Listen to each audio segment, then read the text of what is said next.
right, we're in week 6 for the Cargill division. Hey, everybody. We have Mr. Tim Hooper, Winnipeg Blue Bombers fan, clearly, and Ty Tidcat from the Next Gen. How's it That's going, me. guys? Pretty good. Doing Big day here in Winnipeg. Yeah. Yeah. Not Absolutely. only are all three 5PL teams playing today, the Dakota have 3 matches today, and the Blue Bombers are trying to defend their Grey Cup championship. Is that Absolutely. today? Pretty good, Yeah, pretty good. I'm totally up to date on sports. I knew that. The CFL kind of snuck up on the Alberta region because none of their teams are any good, so... Right. That's my This year excuse. anyways. Yeah. That's my excuse.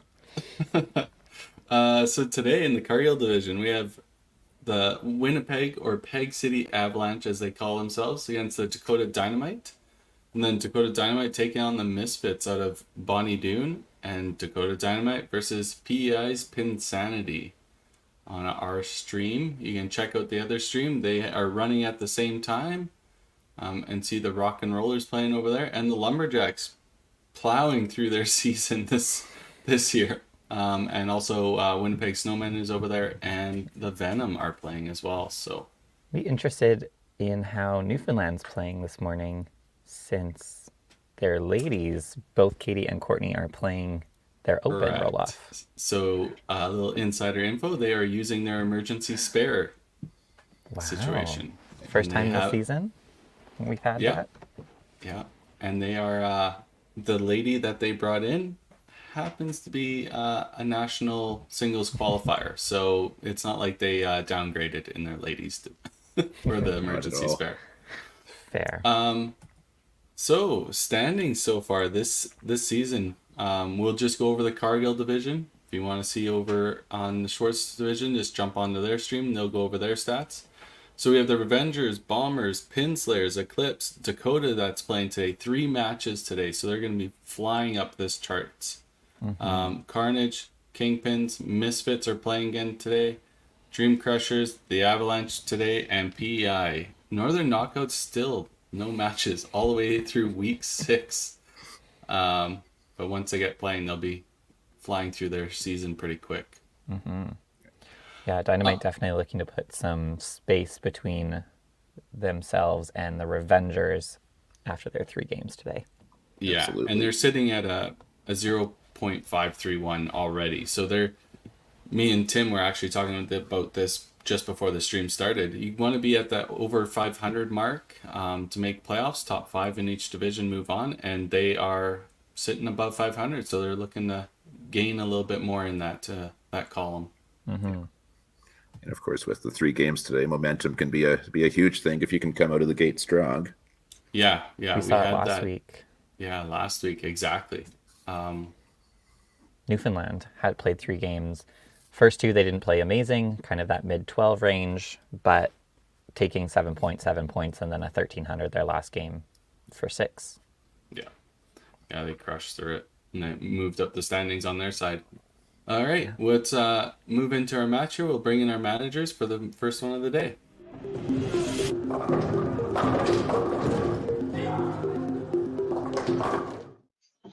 All right, Mr. Robbie Hendrickson and Jimmy Llewellyn for the Dakota Dynamite. Welcome to the show, guys. Thank you. Thank you. We're going to jump into the match fairly quick here. We want to get you guys rocking and rolling because I know you're all excited for the Grey Cup and want to get you pre-gaming. But Avalanche had a big pre-game last night. There was some karaoke going on social media. What was going on with that? Yeah, it was just like a team builder type situation. You know, everyone gets together, hangs out, plays games, Yeah. gets to know each other a little better. I mean, most of us know one another, but you know, you can only get closer. Fair enough. And Jimmy, obviously, the Dynamite with 3 games today. This is a big day for your team. It's literally 30% of your season. So, what did Dynamite do? Did you guys get in early? How's that all worked out for you guys? Wow, it's good. This is our season. There's no doubt. This is the day. So we're missing our big guy, Will. He's doing the provincial YBCs today. So everybody here is available, and we'll see how the day goes. We're starting our lineup like we finished last time with one little change because he didn't get the 300 last time. So got rid of Randy. Sounds good. Avalanche, what's your lineup? Our lineup is we got Kevin Boyko at leadoff, Colton Yuzwa second, Alyssa Campbell third, Will Thompson fourth, Dwayne Gilardi bowling anchor with Dylan and Brooke on the bench. Perfect. And then Dynamite, your lineup. Starting off with Chad and Tyler, Jana, Aaron, and then Scott. And we got Andrea and Randy on the bench. Perfect. All right, we'll jump straight into the match. You guys have a good one. Best of Thank you. luck. Good luck. Good Good luck. luck.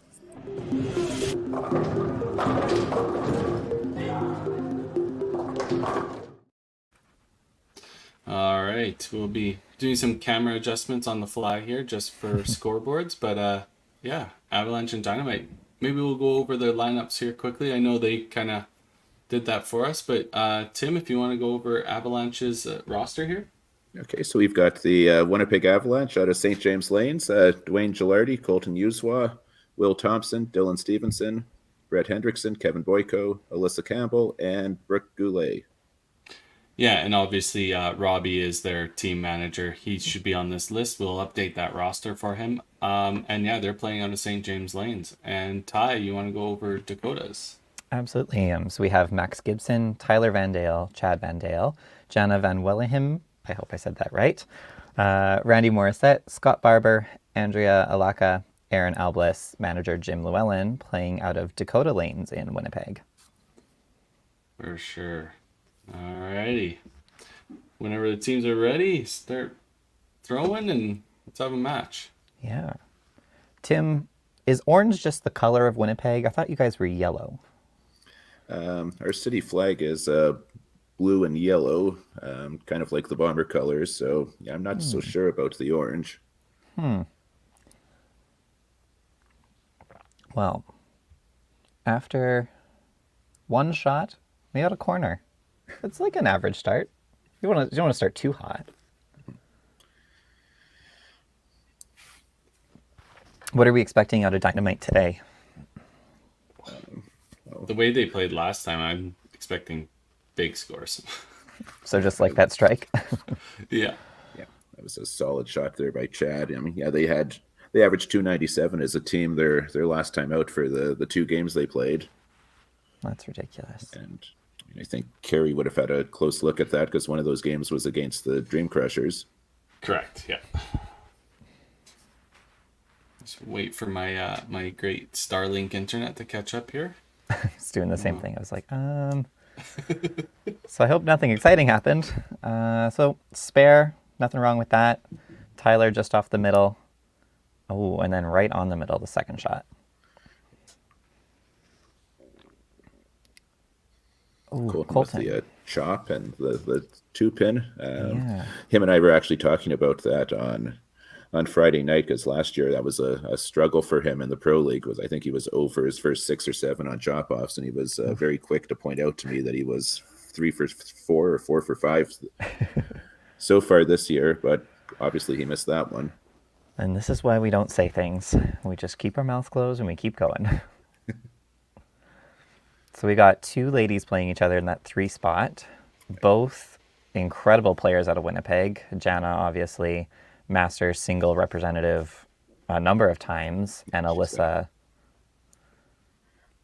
Yeah, in 2022, Alyssa, both medalists at nationals and singles. Alyssa with the silver in Edmonton in 22, and Jana's won bronze twice in singles, both times in Quebec, 2011 and 2019.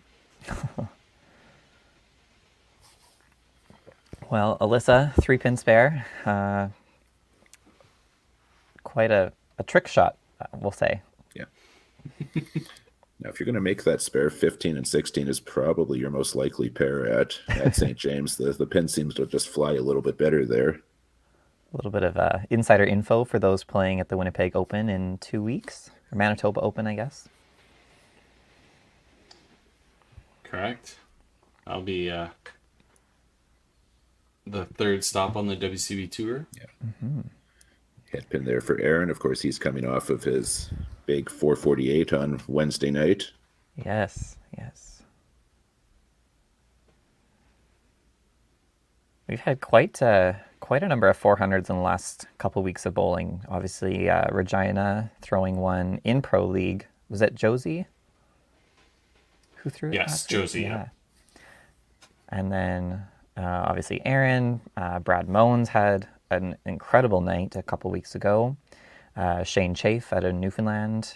Newfoundland had another one yesterday. Let me pull up who it is here. Kathy Lukeman out in Corner Brook.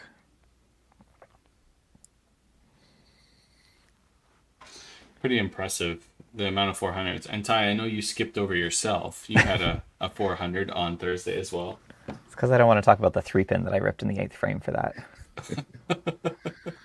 The important Much part like- is you spared it. Much like Alyssa's first frame, it was a solid right 3-pin, and the second it left my hand. And Scott finishing up the Dynamite with a strike on the bottom. So not the best start that they could have asked for, but I think they'll just move along. Well, and despite that, they're only down a ball of count, so it's not the end of the world by any stretch. No. Fortunately for Dynamite, Avalanche didn't go off with a string of strikes. They had some marks, but spares are a little bit easier to cover than strikes. That 3-pin has showed up twice for the Avalanche already. There's just a little bit of a magnet on that 3-pin, that's all. So Chad continuing the bookends for Dynamite. No spare that time. It's looked just be a little bit too high on the head pin. Mm-hmm. Do we know what that little dollar sign means on the second frame? It's like a form of jackpot.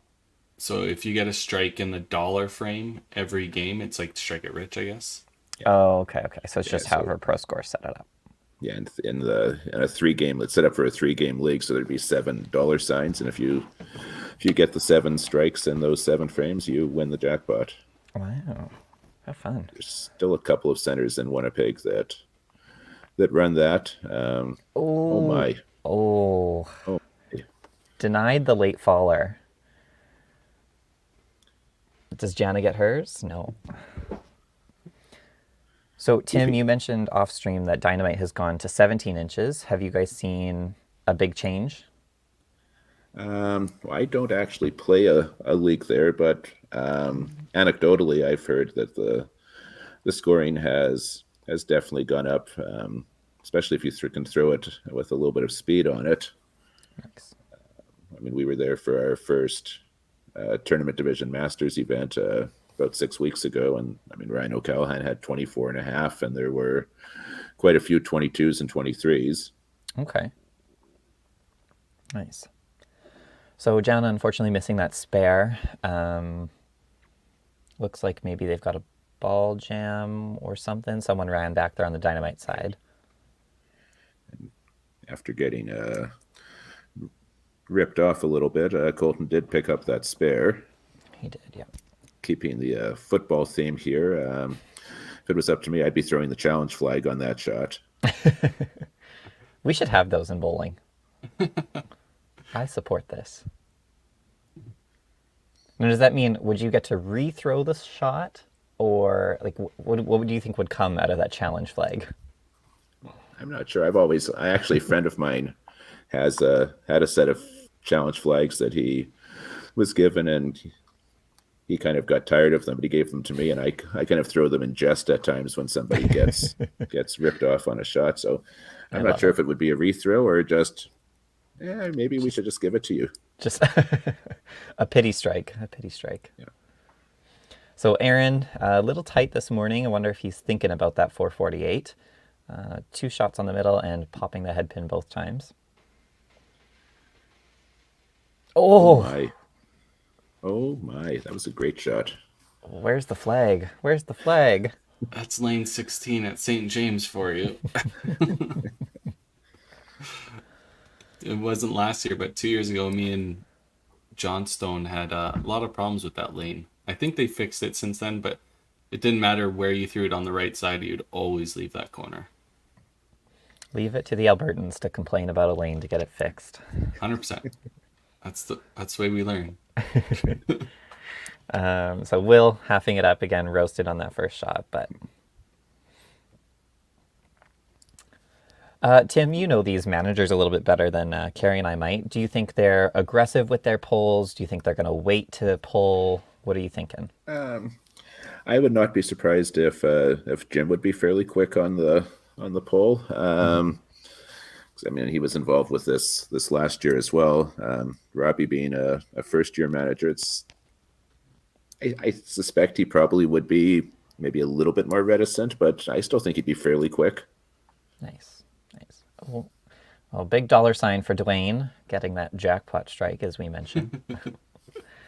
So yeah, it looks like we're having some issues on Dynamite's side, throwing a couple balls down the other lane there. Looks like, Ball is going into lane 18 and not coming back for him. yeah, getting a little stuck. But Kevin back up, ready to follow that strike from Dwayne. Dwayne was pretty pumped up, so we'll see if Kevin can keep it going. Oh, I think he's just placing it a little too much there. That's what it looks like to me. A little gentle.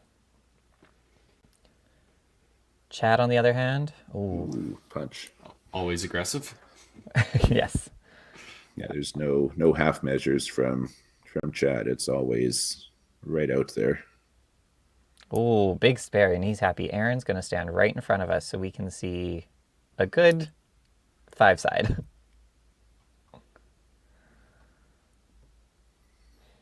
Colting looking to keep the string of marks going for Avalanche.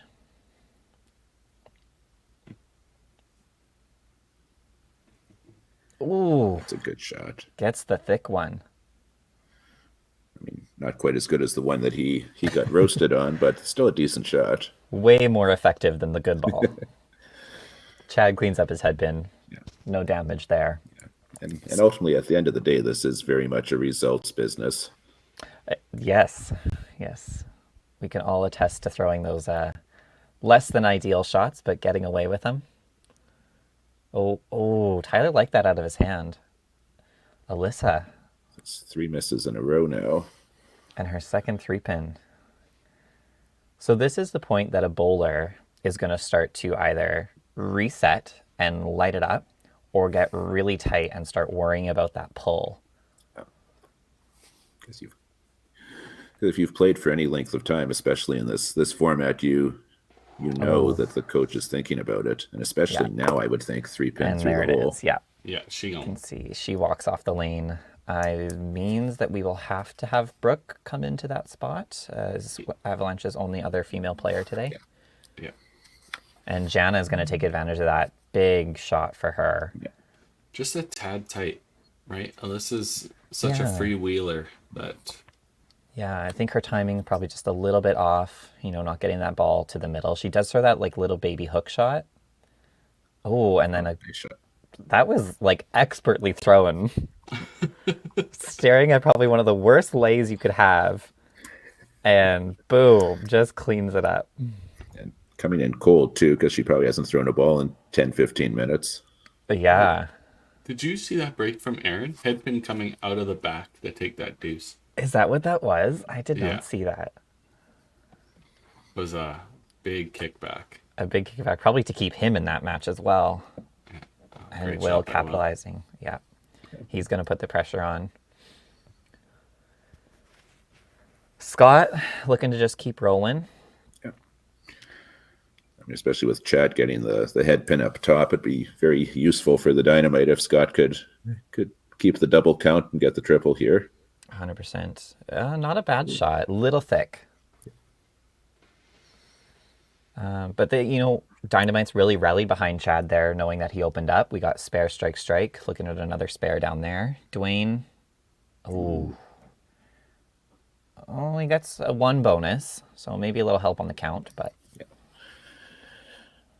And if there's any pair at St. James where this is a little bit more easy to spare, it would be 15-16. you heard it here first, folks. Tim Hooper calling the 7 spare. Oh, not quite. So after 3 frames, Dynamite sitting at 308 with 2 spares and 2 strikes. And Dwayne cleaning this up. Yeah. Oh, yeah. Dwayne won't miss this. 305. 305. So 3-pin split. and an extra ball of count for the Dynamite. So this is very finely balanced right now. Yes. Do we know the score system for Dynamite counts in their marks, I'm assuming? Looks like Yes, it. it is. Yeah. Yeah. Okay. Oh, you know, those teams that play on Cubica, they should really get that going. I don't know who that would be. Right back at it for Chad. Great shot.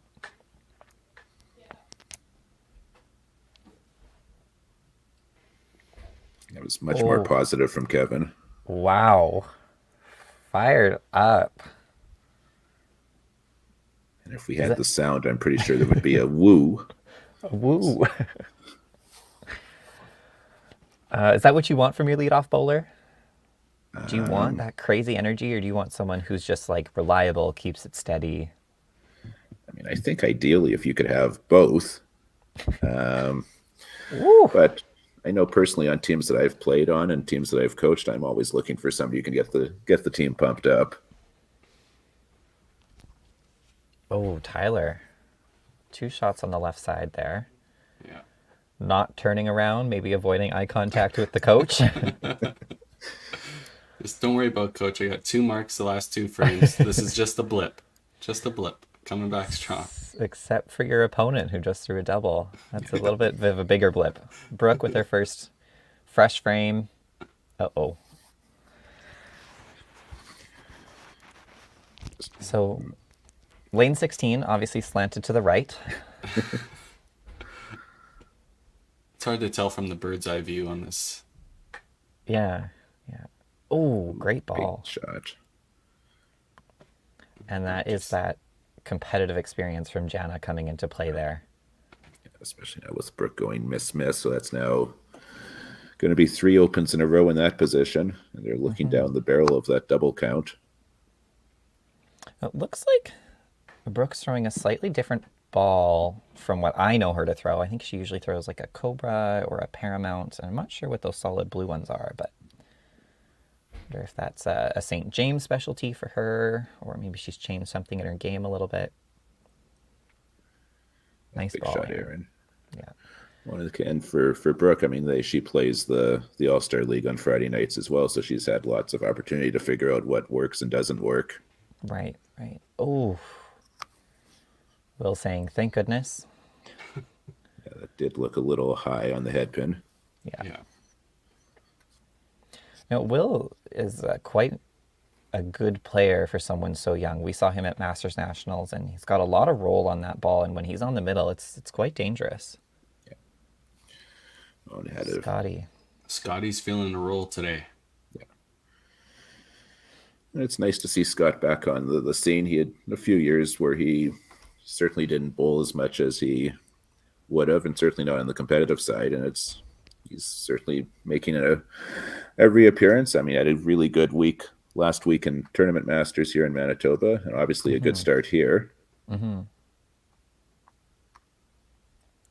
Dwayne looking to finish up strong for the Avalanche. It's still a fairly strong frame for them, right? Just that 3 holes got a little bit of work to do now. Yeah, you're playing 4 marks a frame, or ideally 4 marks a frame here, which is kind of what, as a coach, you're looking for. But then you see that 3 hole is quickly falling behind because all of your opens are coming from that one spot. Right.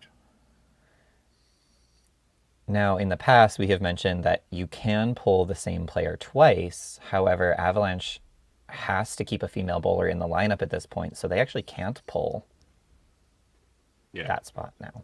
Yeah, unfortunately, they don't have that option in that 3rd position anymore.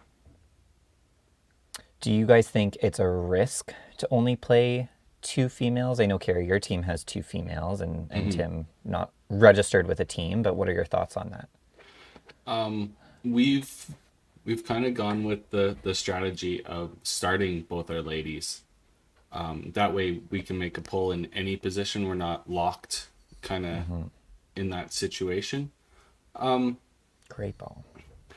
Obviously playing with 3 ladies probably makes that a lot easier, because then you can start your lineup however you want. You're not stuck to one strategy or the other. So Right. yeah, that's the way we look at it. That's the team we built, and that's the strategy we've taken. But I know there's lots of Nice. teams there with 3 ladies, and they can play any strategy they want at that point. Yeah, you've got all kinds of degrees of freedom with 3 women on the team. Yeah. Oh, beautiful shot. Okay, teams are firing now. Tyler said, ignore the last frame. Look at that one. And Kevin's very quietly now answered Chad's double with a double of his own. Oh, yes. Colton. Oh, you could kind of tell as soon as he let that one go. Didn't have the same pizzazz. Yeah, the same. But you could, right away from the body language. And I mean, I bowl with Colton on Fridays, and I've gotten to know his mannerisms very well. Yes. And Jana giving maybe a chance to Brooke here. We'll see what Brooke can do with it.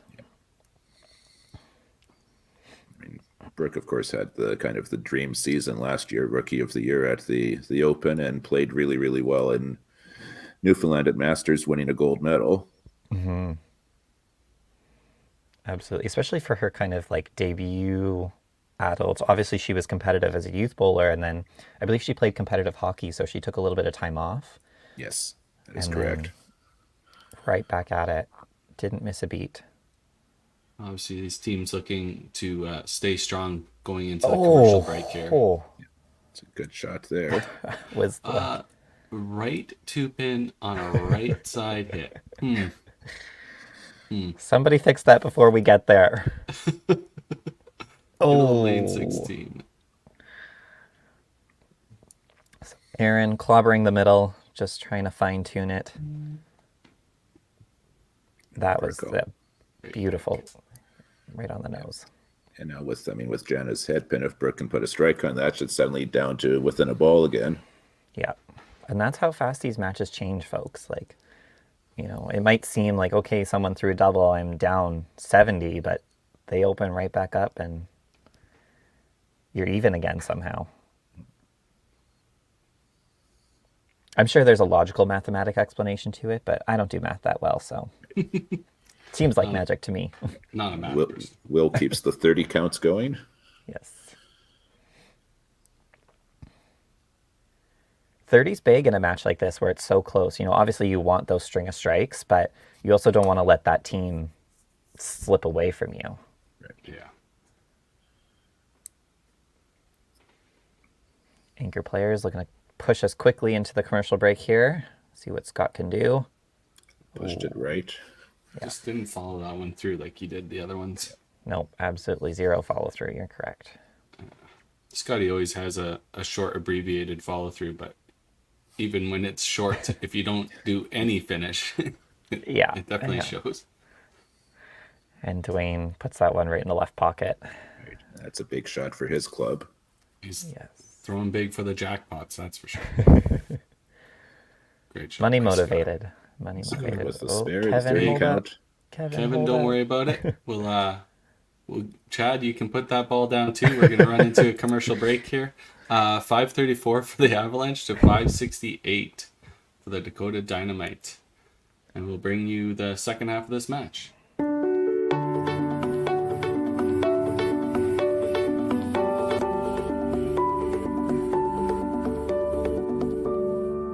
Cargill is proud to be supporting a truly Canadian sport like 5-pin bowling. We look forward to watching some great competition from many competitors and bowling centers across our country. With hundreds of locations across Canada, Cargill is committed to helping the Canadian farmer thrive. Whether it is selling commodities, getting agronomic advice, fertilizer needs, crop protection, and marketing expertise, Cargill is here to help. So please enjoy this bowling. Thank you.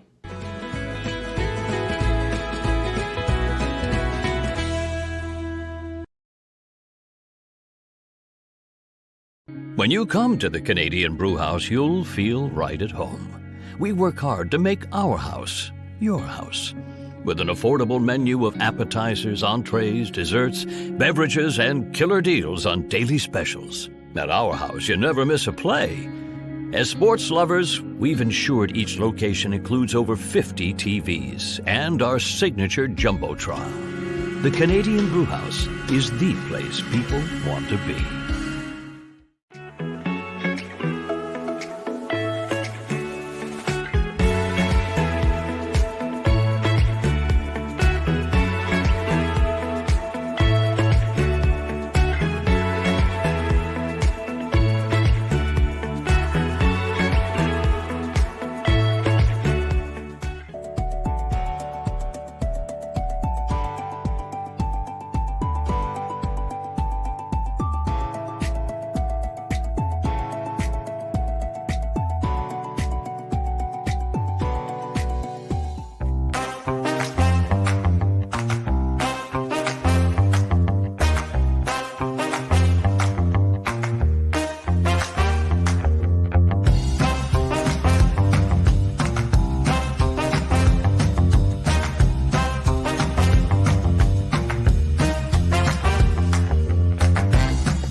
second half of the match. It's a close one.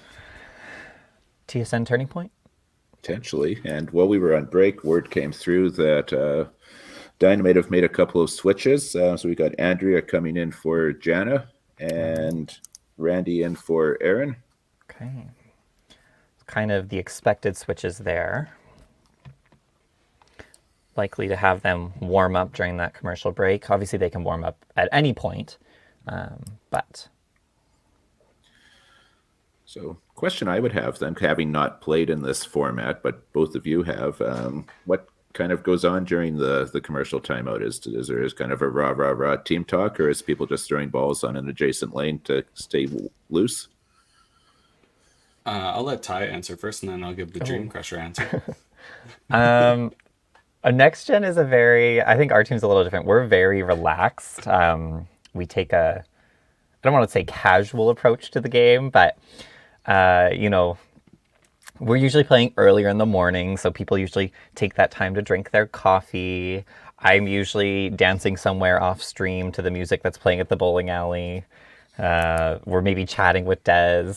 But yeah, for us, it's very just like brain break, take that moment to kind of have fun, loosen up. And then as soon as we're back to it, that's when we're kind of like, okay, let's go, like restart, fresh game.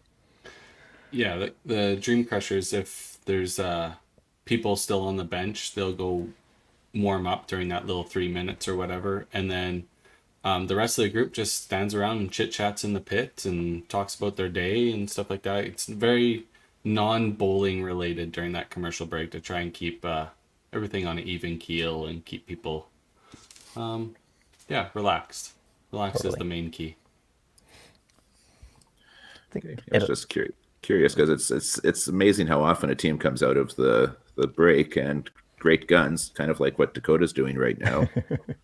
Yeah. Mm-hmm. I think a lot of it is, these bowlers that we're watching right now are so invested in bowling all season long. A lot of them sit on boards, manage bowling centers, direct tournaments. So when we get even like 5 minutes of commercials to not think about bowling, we're going to take advantage of it. And then as soon as we step on the lane, that's when we're kind of like, okay, here we go. Again, you get away with stuff like that sometimes. Yeah. Nasty thick strike from Dynamite to kind of keep them rolling. Brooke putting one on the right side and getting it to go that time. Yeah, it did go. Looks like that thicker shot, maybe just a wee bit better.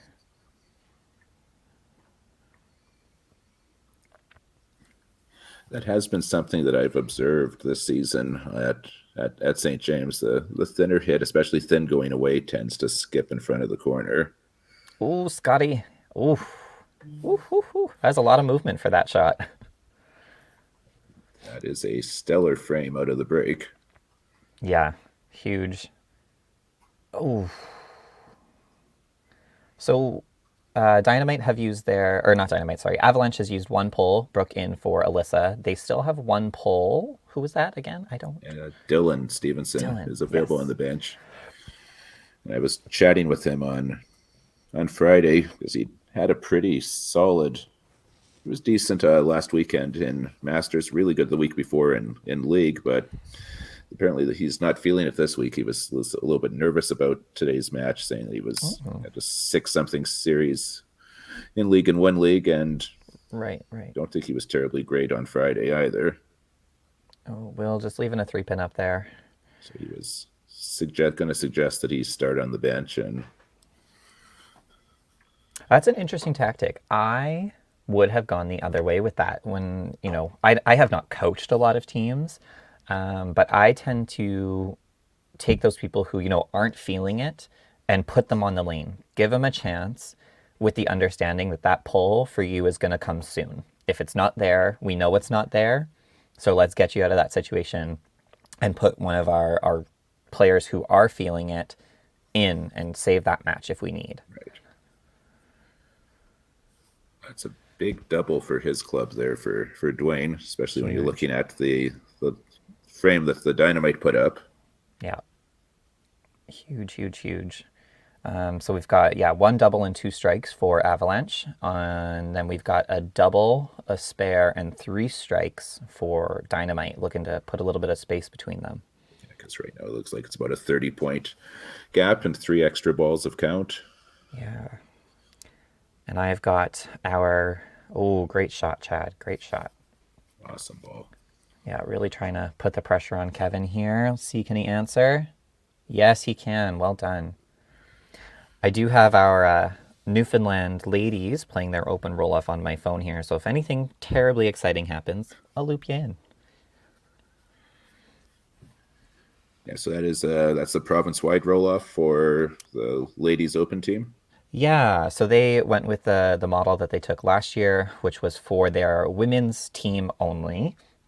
They do a 1 weekend roll-off, top 6 become the women's team, and then at their province or their provincials later on in the year, they will play for the single spot, which again, I believe becomes an open tournament for like the other zones. Obviously, Corner Brook being about a 3-hour drive from St. John's, not a whole lot of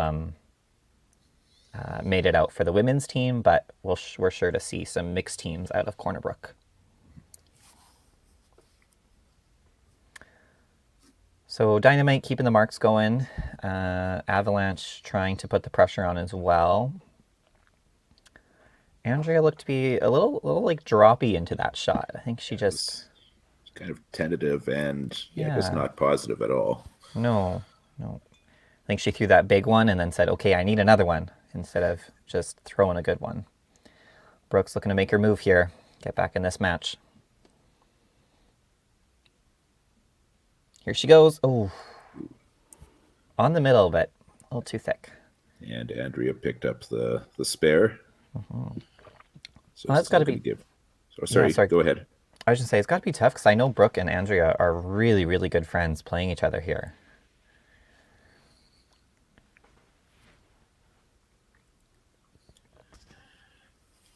And I mean, sometimes you have to put that aside. Do you find it? Ooh, Oh my aces. gotta get a graphic for that one, Carrie.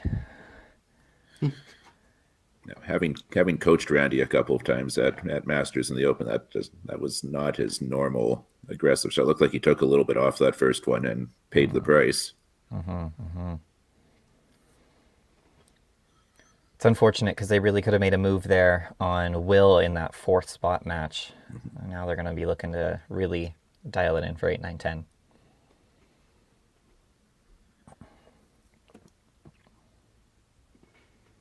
I didn't hear you calling for an aces spare from the Dynamite there, like you did for Dwayne's 7 split. Not the same pin action?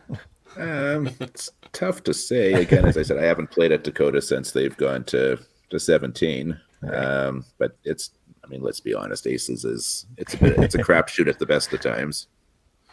Yeah, need a little bit of luck for that one, no matter who you are. Yeah. Will, roasted again. Somebody call him a marshmallow. Spares it up easily. Scott gets tapped. He'll be looking to keep the marks going here. Dwayne with the chance for the turkey, which would keep him in his match and keep his club in it for total. 100%.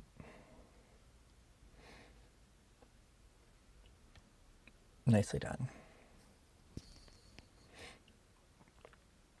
So for viewers at home, these teams, this is kind of our regular season.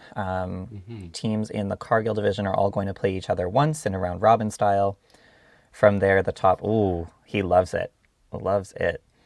The top 5 teams will move on into playoffs in kind of is it a bracket style playoffs? Yeah, or is that's it more of a, correct. yeah. So 2 plays 5, 3 plays 4. The winners move on, play each other, and then the winners move on, play 1. I believe. Oh, now you got me questioning that. I think that sounds semi-correct. 1 second, I will find out exactly. Yes, the top seed does get at least a 1 round bye. Or is it the top 2 teams? The top 2 teams get a bye. Oh Right. no, okay. So here we go. I'll just give you the real answer. Yeah. So last year, 4 plays 5. Mm. The winner moves on and plays 2. Oh, this is funky. Shouldn't they play 1? So it's 3 versus 4. They move on. They play 2. 5 plays 1. And then the winners of those play each other, and then the winner moves on to the finals. It seems convoluted, doesn't it? Yeah. We'll explain it more when it comes that time of the year. But anyways, they will play a playoff round, and then the winner of the Cargill division will go to play the winner of the Schwartz division for the league title. Yeah. And that should hopefully wrap up all in about May of 2024.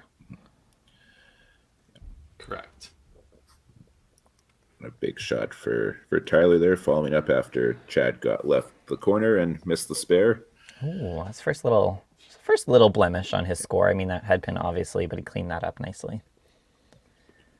Though I would take 251 and 8. Any day.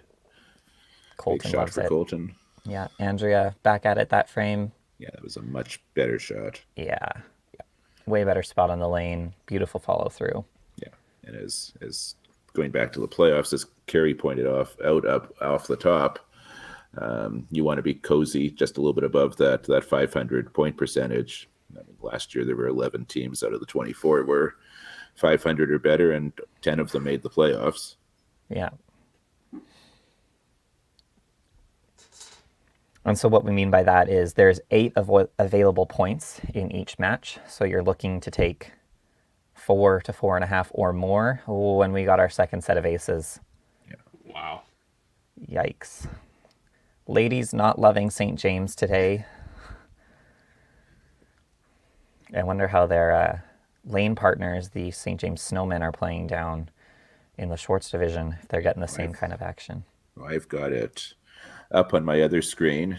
Beautiful. They've got 10-16 halfway through 8. So way better.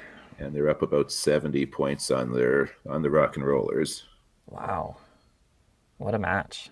And they're playing on, looks like lane 11, so they're actually not that far away. Oh yeah, so still in that kind of second section.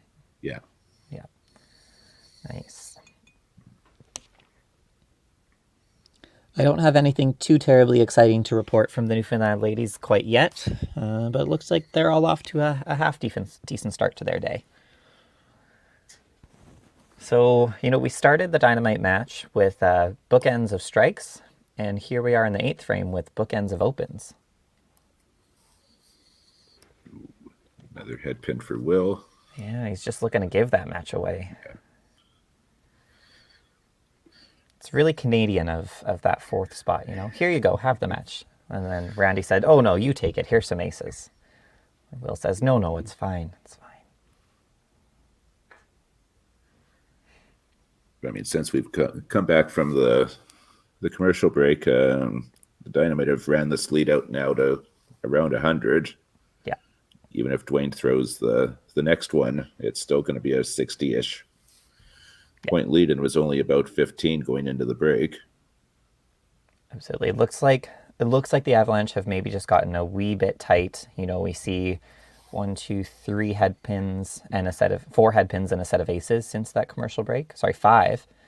And then a missed spare in there as well. So yeah, it's certainly not for lack of hitting. They're just not. No. Maybe a little less rotation on the shot or a little bit less follow through. It's really hard to say. But Dwayne is looking to keep him in it. This is a big one for him.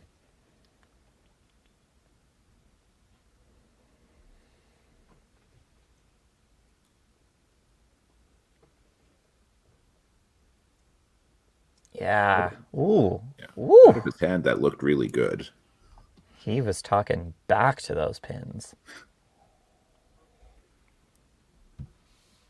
What do we got going on Suddenly, here? that anchor match has become really interesting again.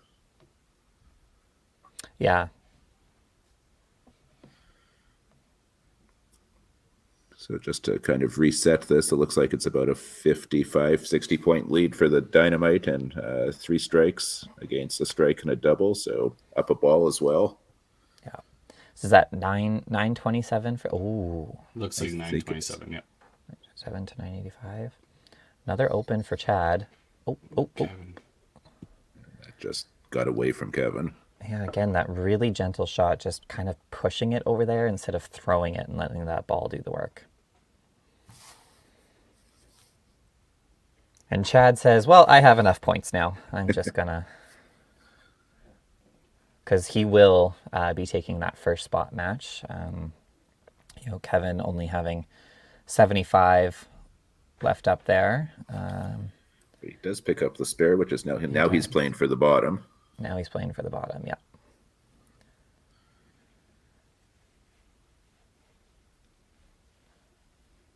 Tyler looking to... We'll see who gets up first here. Kind of pressure both ways, no matter who throws. Yeah. This is definitely a critical couple of shots here. Yeah.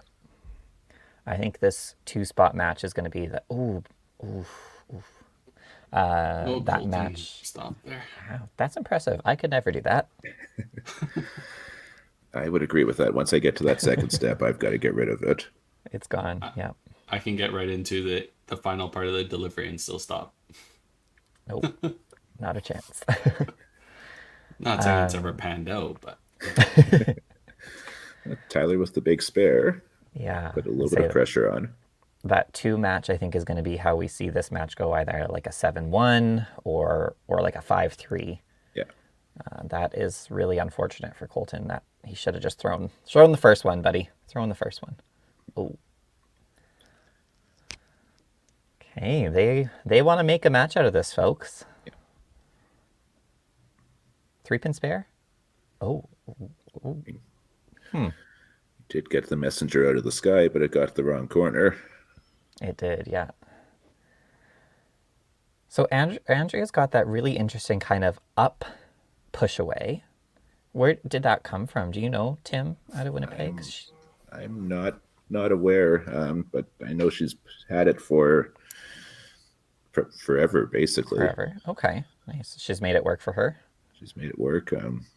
She's made a couple of youth challenge teams back in the day. Had a very successful YBC career. Yeah, and she also was on the Masters team that won gold. She was not, but I believe she was on the Open team. The open team. Oh, okay. That I think just finished just outside the stepladder in Edmonton last year. Right. Oh, okay. I think she got more than she was expecting on that one. So Randy's come in and clobbered the middle. Just not quite converting. Yeah, and between the two of them, that position hasn't missed yet. Mm-hmm.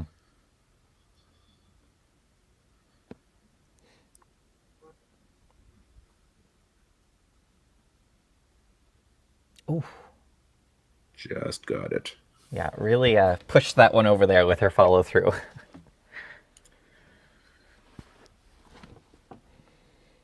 So Dynamite have cracked the 1,000 mark. Avalanche about 1 ball away. Yeah, it's about 100-point difference here, but now we can talk about that big double sitting up there for Dwayne. Mm-hmm. There's still the potential for this to have a close finish here.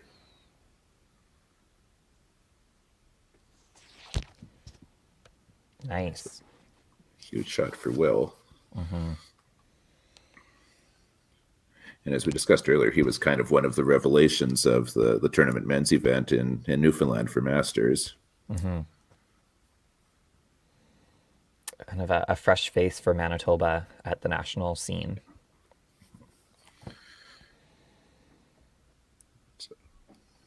Bit of a miss there for Scott. Yeah, again, looked just like he's kind of pushing it over there, or placing it. And now a second one. Now it's only the 2 spares up there for the Dynamite. Especially with Dwayne on that double. That has become infinitely bigger. Does it again? Yeah, great ball. And now suddenly it's 7-2 on the count. This match is effectively tied. Just like that. Here we go, 10th frame, bringing it home. For all you fast forwarders, this is where you want to watch. All you post gamers. This is why we play the game. Yeah.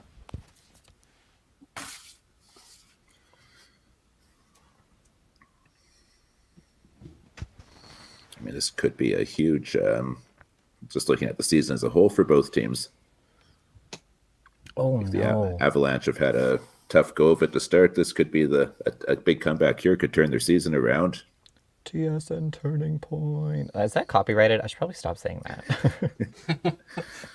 They don't care about us. Oh, that's right. Canadian market. Okay, he'll take 12 on that. Yeah. That's a way easier spare. Yeah, he gets the count and chance to get some big gainers for total, especially with Chad punching again.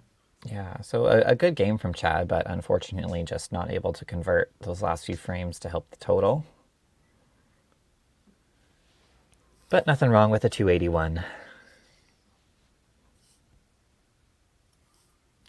So Tyler's going to go up there and make sure that slide is just the way he wants it.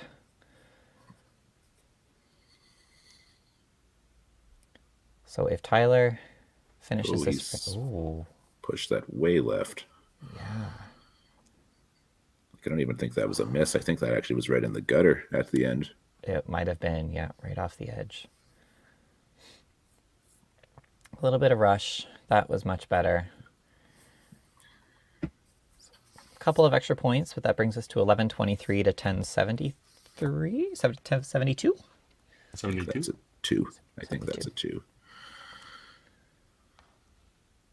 Oh. That's big. That's very big. Pressure's on Colton. Yeah. Gives him a chance to take this match if Colton doesn't.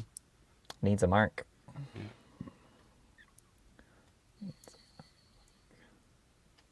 So you got chop. Chop Okay, off. Mr. Hooper, just as you've been discussing. Oh, 5 side.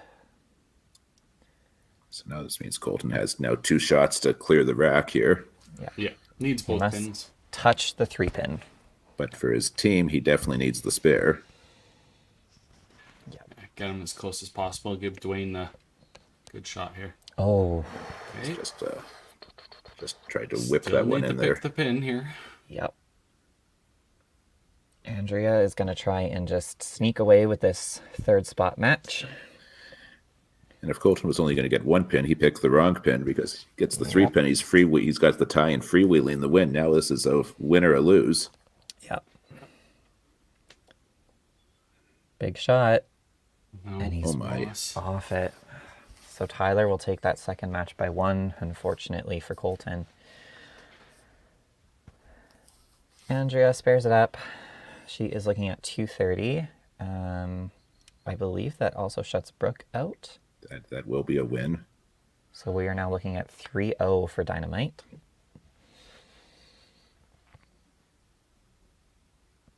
Oh.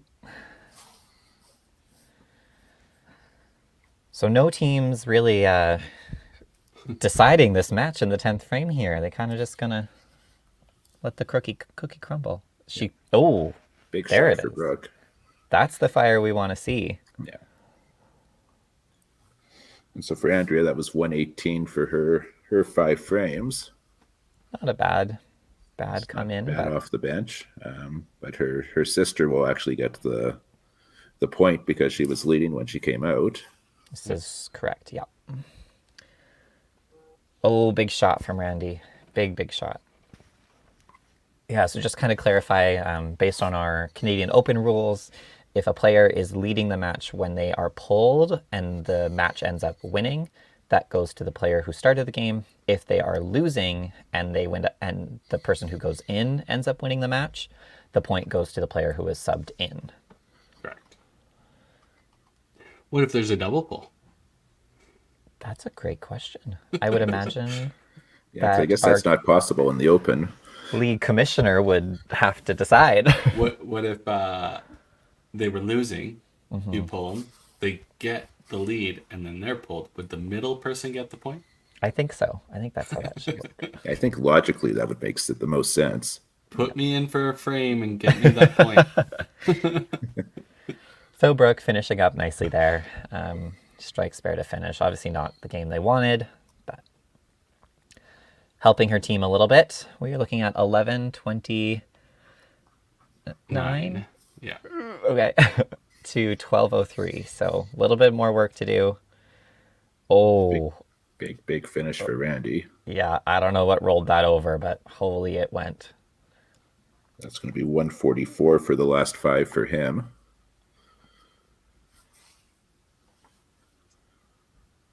Big shot, Will Thompson. Gets And he it. gets it. I don't think he loved it. No, they did not. That's one of those you're not sure until the last pin goes down.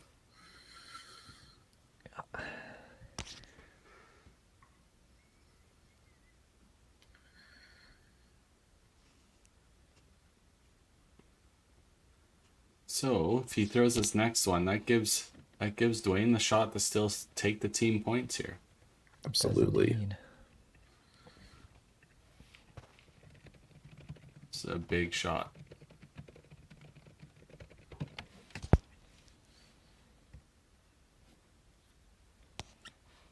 Oh. And now he's still got some work to do for his own personal point. Yeah. Needs to pick a pin, and Dwayne needs a big 10th frame, and hopefully for the Avalanche, Scotty's gotta open again. But Dynamite looking to close out team points here. They stole a couple matches here. I didn't really think they had a shot in. No. So So Will, again, needing that 3-pin, much like Colton. For the win, 2-pin will give him a tie. We're not going to talk about the other outcome. Because we didn't need to. Gets them both. So one to the Avalanche. At least. Probably two. So just doing some quick math, 1174, 1218, that is a 44-point difference. And with the double count, they both bang out. It's actually Avalanche by 1. by 1, yeah. Ooh. Now this is why you play. This is where you fast forwarded to. Yeah. And he gets it. That's Ah! the first one. So Jim loves it. Jim is up and out of his seat. This is absolutely situation critical for the Avalanche. Let's see, Mr. Let's Dwayne. go. No. No. Oh, way too thick. Way too thick. It was not a bad shot. It just, that wasn't the spot. Yeah. So he will take his personal point. At least one more for the Avalanche. But that's, I think their team total is... Yeah, unless there's a foul or something, this was over for total. Wow, what a shot. What a shot for that match to come down to. So he picks it cleanly. Well done. Oh, Scott. And you know Avalanche is sitting there saying, why couldn't you have done that on the first ball? Why couldn't you have done that on the first ball? Yeah. 6-2 win for the Dynamite. Yes. So Dwayne, the Avalanche can only max out at 1232, and Dynamite already have 1238. Yeah. Barring, obviously, the F word that Tim Hooper used, but Knock on wood. Scotty's not going anywhere near that foul line. Nope, that's a professional move right there. Hit the pin you're looking at. Well, a great match from both teams. Dwayne finishing up 318. And I don't know what Scotty finished with because our screen went away. Yeah. 260 something? Sounds about right. It would be a small 1240 for total. The only issue with that NSC? score desk. Yeah. But Well, we congratulations to our Dynamite team. Yeah. And I mean, for the first ever all Winnipeg Pro League match, it kind of lived up to the billing. It was exciting right to the very end. Yes. I'm sure you're all hoping that the Bombers don't leave it that way today. Oh, I hope not. We're just waiting for Jimmy to get settled in here, and we'll bring in our managers and close out this commentary for this match, and then we'll get our next match rock and rolling here. All right, so we got Robbie from the Avalanche. Oh, And we got a... Jimmy. There we go. Oh, we got another scene for the Avalanche.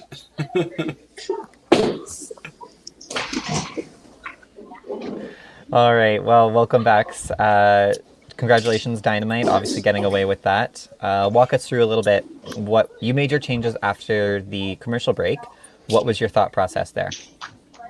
It's the best time to do a change if you're going to do one at the end of the game. They get to practice, warm up, and they've only thrown 2 strikes, the other 2 guys. So it's time. I needed more strikes. So that's what I tell them. You're not throwing strikes, you're coming out. So it's a tough place. Well, and your team came out flying out of the break as well. Was anything said during the commercial break? Jana, Aaron, you're out. That's it. Yeah, they made me look good. You got to pick up your socks. We're going. Yeah. I like it. Okay. And from the Avalanche, obviously not the game that you're looking for. This is your only match today. Yep. What do we do now? What was that, sorry? What do you do now? We go get ready to watch the Blue Bombers win the Grey Cup. Fair enough. At least what That is most of us that's a are good. going to do. Figure out what we're going to have for supper, you know. For sure. A little Understandable. loud in here. The snowmen are in a tight match right now, I think. So Yeah, no, that makes sense. We'll let you guys go, and Jimmy will bring you back for the next match. Have a good one, and enjoy the Grey Cup, guys. sounds good. Good luck the rest of your day. Thank you. Bye, guys.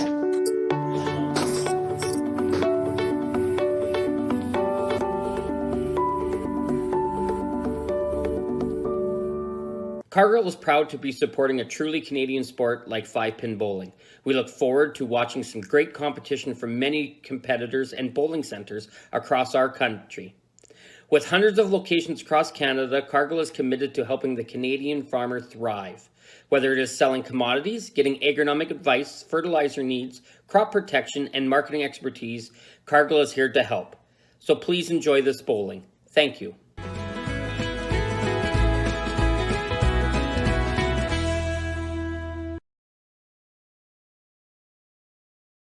When you come to the Canadian Brewhouse, you'll feel right at home.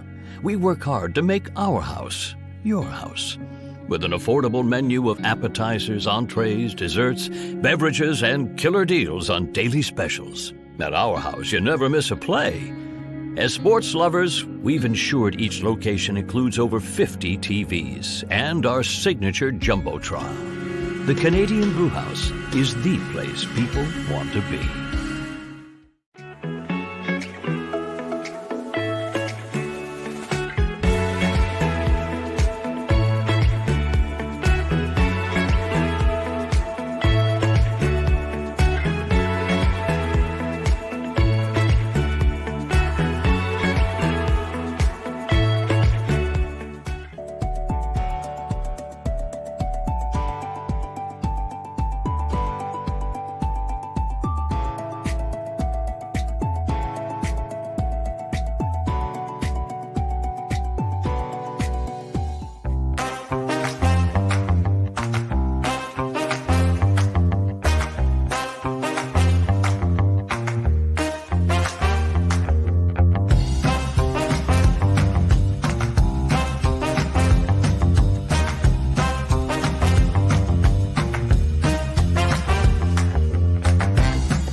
All right. That is real zoomed in. We're Hello. right on us.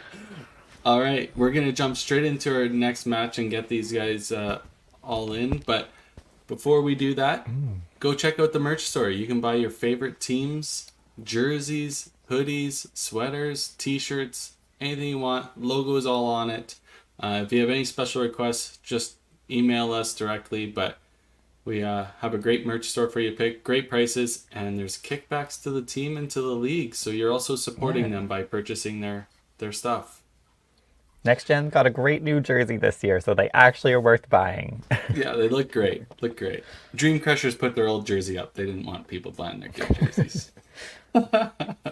Okay, so without further ado, we'll bring in our managers for our next match.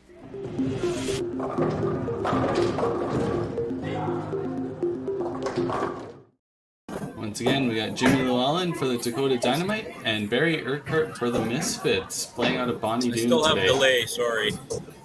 No worries, Barry. We'll do the best we can with it. So first off, we'll get Dakota's lineup. I'm just working on it. Sorry. I'm going with Chad, Tyler, Jana, Randy, and Scott. Aaron and Andrew are on the bench. Perfect. And Barry, with your little bit of delay, we'll describe your lineup and then we'll get you guys going.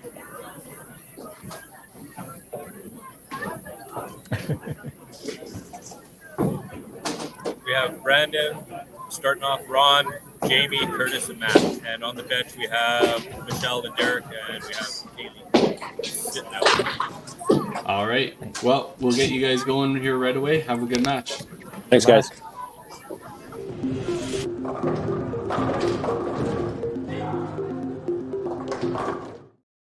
It's always interesting running into those little technical hiccups, right? A little bit of delay from the Misfits side for their managers. So not the interviews we always want, but we are a little bit behind the pace. So this gets us a good reason to get back on track. A bowling event behind schedule? What? It's impossible. So Matt Schultz, the anchor from Misfits, just getting back from a Candlepin World Championships? Correct. Where he Yeah. played singles and team. Yeah, his first time out there. Looks like he's wearing a mask. Probably caught something on the plane. That recycled air. But committed. Still showing up for his team. Yeah, for He's sure. going to stand right in front of the camera. Yeah, So- Brandon throwing the first shot of the match. Oh, 17 inches coming in handy there. But Bonnie Doon. So we have the battle of the 17s, the only two centers with 17-inch bases. Yes. So Looks like Bonnie Doon is bumping. You got some bumper bowling to the right of them. And it looks like they're playing on, that should be 23, I think is the lane they're on there. Oh yeah, team 23. So right in the middle of the house, putting on a show for everyone. yeah. And they're going. They're not even waiting Yeah. for the dynamite. And a big start, too, with a couple of strikes. Yeah. They're just going to leave that head pin up there so they can watch it all match long. Oh, no, maybe not. Good call. And say, this is what not to do. So Jamie, ooh, public bowler's just going to walk right in front of him. Yeah, because why not? Because why not? So Chad looks like he's lost it a little bit since that start of the first match. Jamie had an excellent TPC tournament. You know, kind of her breakout year last year, making the ladies team that won gold at the Open. And now TPC qualifier, beating a certain podcast host in the first round. Yeah. 3-pin spares. Who knew? Who knew? Who knew? But Chad spares it up, keeping himself marks to marks in that first spot.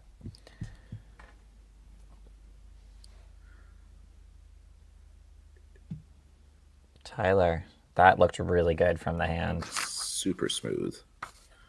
Yeah. Bit of an interesting lineup decision here for the Dynamite. They're bringing Jana back into the starting lineup, but leaving Randy in from the final lineup from the previous game. Yeah. You know, I think Jana wasn't throwing a bad ball, just like Jim said, wasn't throwing strikes. Right. So I think maybe put her back in, see if those corners turn into strikes, which Not on the first shot, but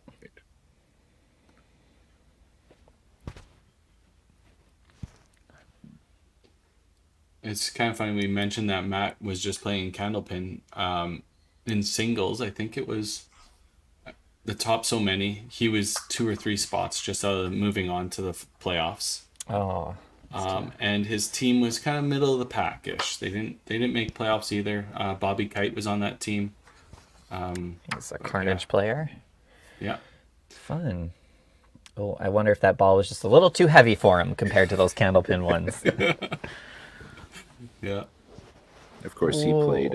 It's been almost 2 months since the Misfits last played in the Pro League. They played week 1 and haven't played since. But Matt was averaging 321 for the 2 games that week.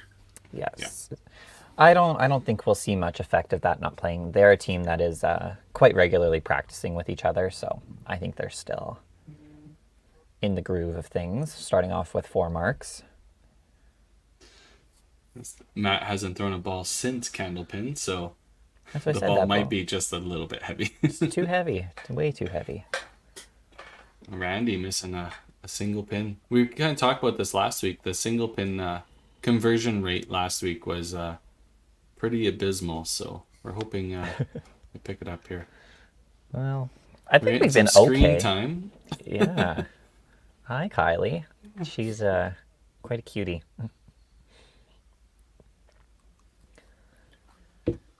Just reiterating that bowling is a family sport for all ages and all people. So corner galore to start for Dynamite.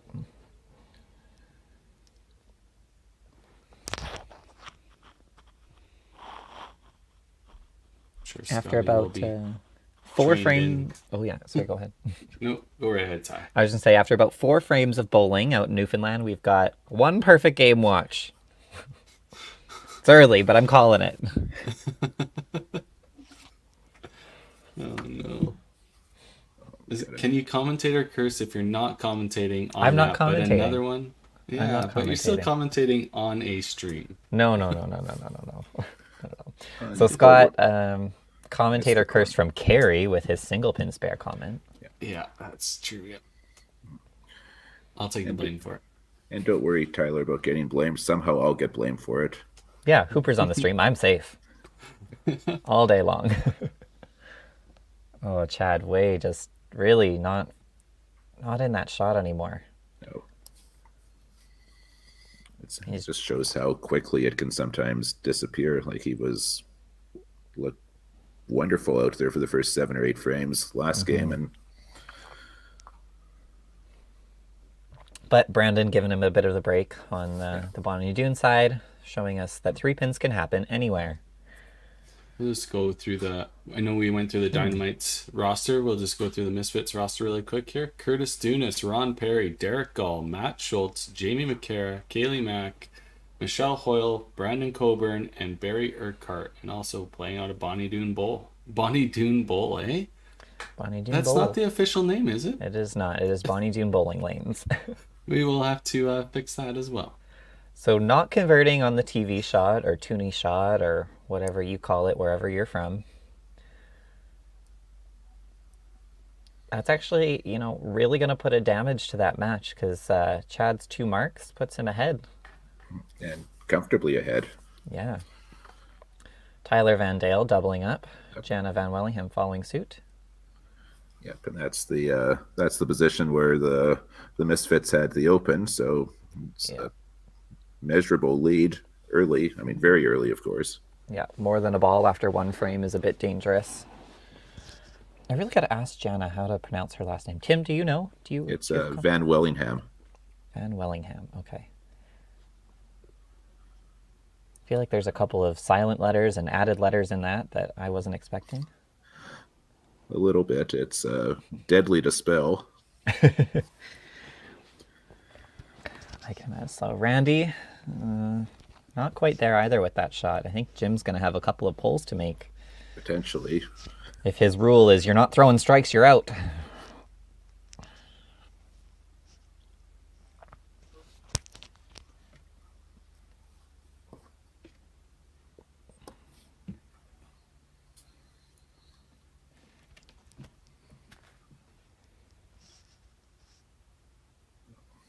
It's a big shot for Jamie at a time when the team needed it with 2 opens in front of her. Mm-hmm.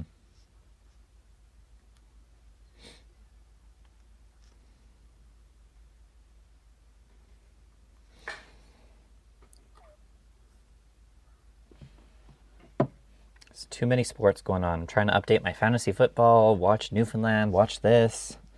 Apparently, I'm supposed to be watching CFL today. Yeah. I mean, I'll be honest, I was better. doing that. I was doing that during the commercial break between the matches, checking my fantasy football lineups to make sure nobody died overnight. Oh, that's exactly what I just did. I had a little notification that one of my players was out. So now I'm checking mine because I'm concerned. Not so hot on the bottom for Dynamite. I think we'll see some changes happening pretty soon there. On the flip side, oh, that's just off the middle there, but Jamie and Curtis coming in pretty clutch.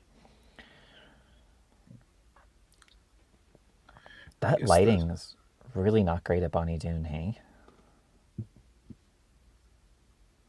What do you mean?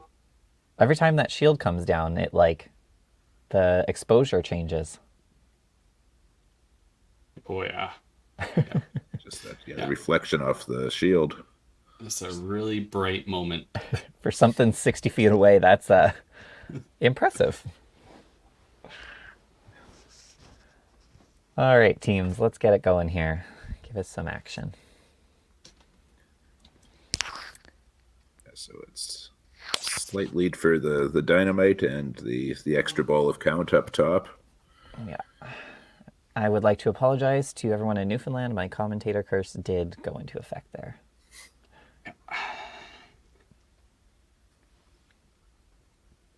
Oh, Brandon again, just other side of the middle that time. Chad with a very positive shot. Yeah.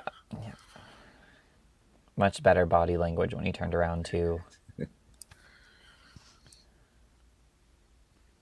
So how is Chad and Tyler related? Obviously same last name. Father and son. Father and son. I think that is that our only father-son duo in the league? I'm trying to think of any of the other teams. I believe so. Northern Knockouts, is Darcy their manager? Or Richie and Riley, maybe? Yeah, definitely a family affair, but I don't think it's father-son. Darcy's obviously the father of Sasha and them, but is he the manager? Well, don't they have Richie Bolio?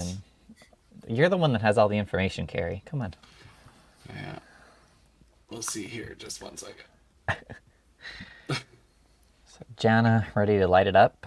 Put some pressure on Jamie to keep her marks going. Ron throw that very casually. Said, here's a strike. We have siblings playing on different teams. Do we? Great shot, Jana. We have Jeremy Harrison-Chuck and Katie Rayner. Yes. We may have stolen your emergency spare with that one. Yeah. Well, if you don't give him much playing time, maybe we can get him back next season. He's been pretty solid for us. He hasn't played a whole lot, but what he did, he was pretty good. Just bugging. Meanwhile, we've got dueling doubles in the 3-hole. Yeah. Randy. Jim might be thinking about the early pull here now. Yeah, we'll see what he does. He's in trouble with those bottom 2 spots. You don't want to have to use both pulls right away, but you kind of have to. On the flip side, go ahead. I was going to say on the other side, really we're only looking at Brandon maybe being your pull up at the top. Yeah, so seeing as that we're talking about the possibility of early pulls, how early is too early in this format? It's a great question. I would say obviously the first frame, probably a little preemptive. But I think that 2 pulls makes a big difference. Yeah. I think a pull in 3 is not too early because you have the 2 pulls. In a situation like this where you've got 2 players, I might hold on to one of them. Especially with Scott throwing a shot like that. Aaron's going in for Randy next frame. Okay. Jim likes that lineup, hey? He doesn't want to I don't want to mess around with it too much. And of course, you have the luxury of, I mean, he did struggle a little bit in the first game with Aaron, but you have the luxury of having a guy who just shot 448 this week waiting on the bench. Yes. Matt Schultz cannot find the middle. And yeah, I think you're right, Tyler, too. Yeah, having the opportunity to make two substitutions is a little bit more freeing. You can pull a little bit quicker than you might in the open format with only the one substitution. Yeah. So we can see someone warming up on lane 21 on the Misfits. My guess is that's Derek Gall based on ball speed and path. But I could be wrong.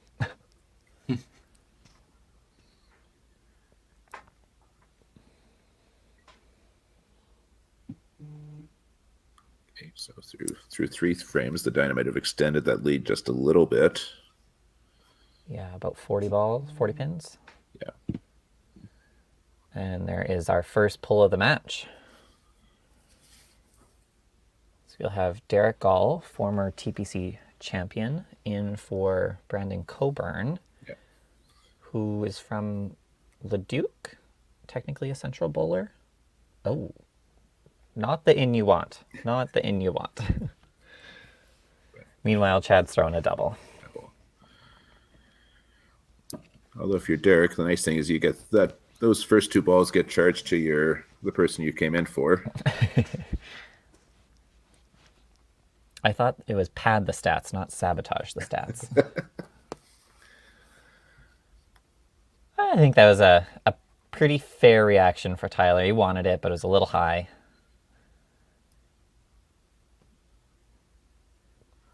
Let's see, Ron gets another one. Yeah, well thrown.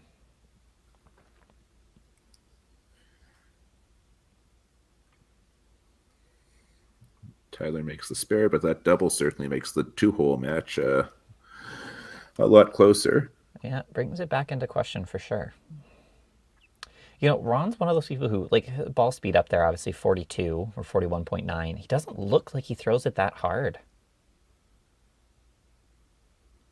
Jana, pushes for a big turkey. Yeah. Especially with that 3-pin basically at the same time. It's now a significant advantage. Not what they were looking for. Especially on an open like that. It's going to be tough to cover, but you never know. We've seen weirder things happen. For sure. I suppose in the opening matches, close finishes was kind of the theme at St. James because of the Snowmen wound up on the wrong side of a 1364, 1360. Oh, heartbreaking. Head pin on the last ball, needing 10 for the win, and it was a head pin. Oh, that sounds like how rock and rollers beat us. Do you know what the point split was over there, Tim? I believe it worked out 6-2 for the rock and roll. Oh no, sorry, 5-3 rock and rollers, I believe. Okay. All right. So definitely turning their season around after their start. Yes. Oh, I thought that was a better shot from Scott. Certainly thought it deserved a better fate. Yeah. But a better frame for them overall. You know, we got 2 doubles now rocking for them. Misfits looking at only 1 double a strike, and whatever Matt does on his shot here.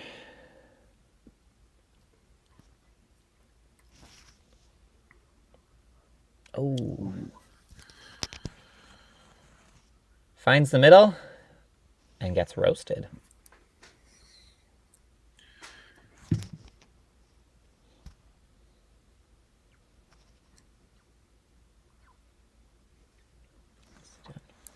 How many lanes is Dakota, Tim? It is 24. It's 12 on each side. Okay, so good calling. Nice. Although they converted 4 of the lanes over to 10 pin over the summer, so it's only 25 pin lanes. Oh, okay, so they're permanent 10 pin. They're not a convertible system. I believe. You know what? That I'm less sure of if it's convertible or not. They might be. Okay. Nice shot, Derek. That's how you come in. We'll forget about those 2 balls.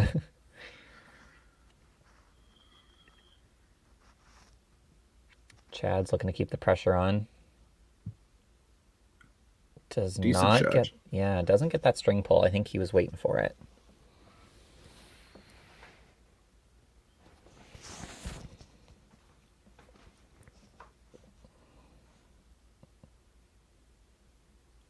Ron, I think just a little quick there. A little bit, and I mean, I think he maybe wanted it a little bit too much because that was a big shot for his team. Yeah. Well, we'll see what Tyler does here, if it's too damaging or not. That certainly doesn't help. Yeah, Tyler now with a chance to really exert some control over this second match. Yeah. And there he goes. Yeah. So we've got 2 matches that are quickly getting out of hand in favor of the Dynamite with Tyler and Jana here. We'll see if that commercial break does anything.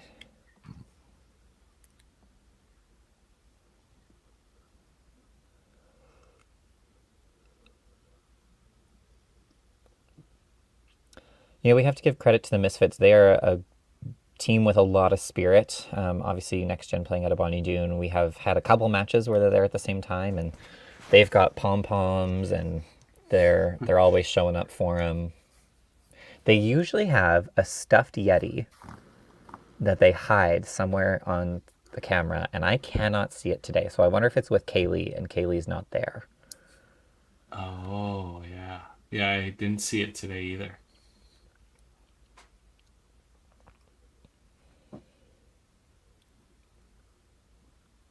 Oh, that could have been real gross.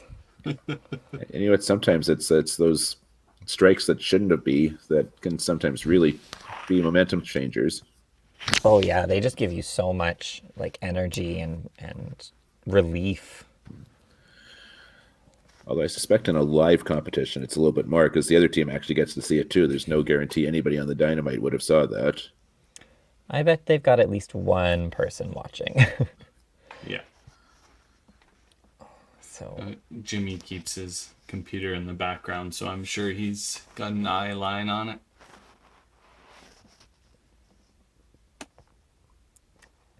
Misfits looking to maybe swing the momentum this frame a little bit.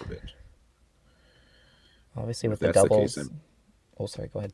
I was going to say, if that's the case, they may be wishing the commercial was not coming up right now. Yeah. Yeah. Oof. So some pretty noticeable mistakes over on Dynamite's side. Obviously, lots of marks in the top 3, but those bottom 2 are really struggling to execute shots. Yeah. And Schultz is managing to, Schultz is managing to keep the marks going, even if he's not maybe hitting as much as he'd like to. Yeah. And, that's where Barry's in a bit of a tough call. His next pull is Michelle, and Michelle has lots of experience, but Matt is just such a good anchor bowler. Yeah. All right, so we got 598 for the Dakota Dynamite to the 481 of the Misfits, and we're going to run our commercial break and bring you back to the second half.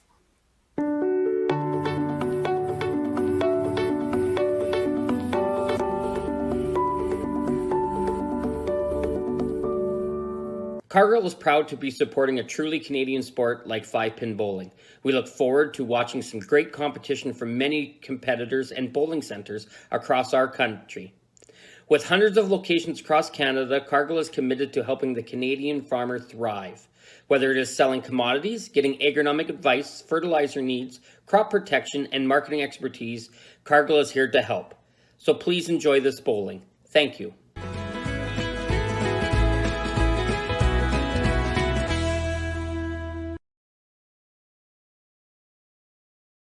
When you come to the Canadian Brewhouse, you'll feel right at home.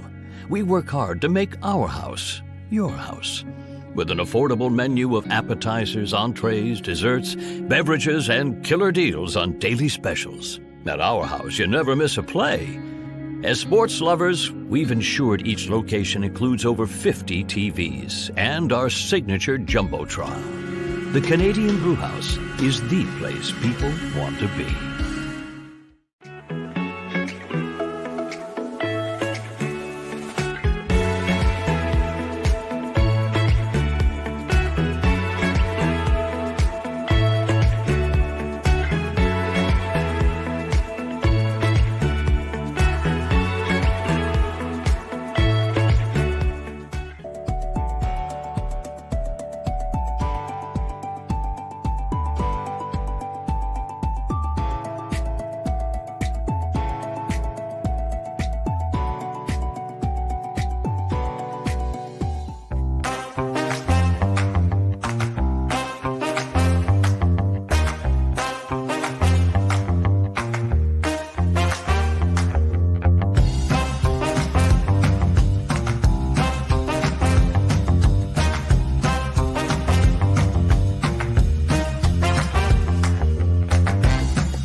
right, here we go.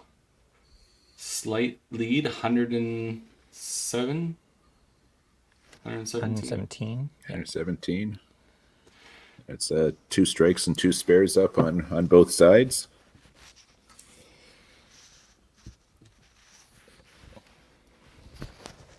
Did Jim go with his other pole there, or did Scott's strike save him?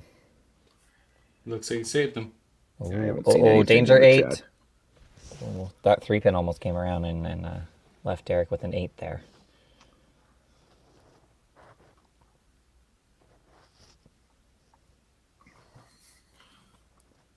Oh.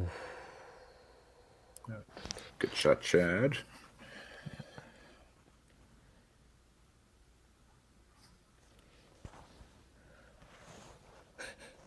And as we were talking about going into the break about maybe the anchor bowlers, just from their experience and history, they maybe get an extra degree or 2 of freedom when it comes to the substitutions. And I suspect that's probably going to be the same thing on the Dynamite side. Yeah, maybe 1 extra frame for him or something like that. So we got a message confirming that Bumble, the Yeti, is hidden. I don't know, do you guys Oh, he's normally bottom reveal of the that? clock. You guys can't see him. He's very teeny tiny. So Oh, Ron, yeah. Little white spot way out there beside that Coca-Cola clock. yeah, just looks like a blemish in the paint job. So Chad missing his corner spare and Ron trying to make up for his mistake on the double. But Tyler's not going to let him have it. Yeah. So again, those top 3 matches look to be a position of strength for the Dynamite at the moment. Yeah. Yeah. Jamie's going to put some fight up there, though. Yeah.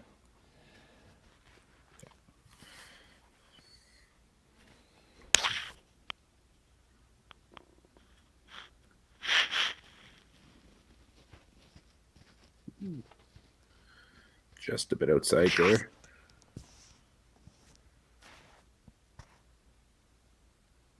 Yeah. Oof.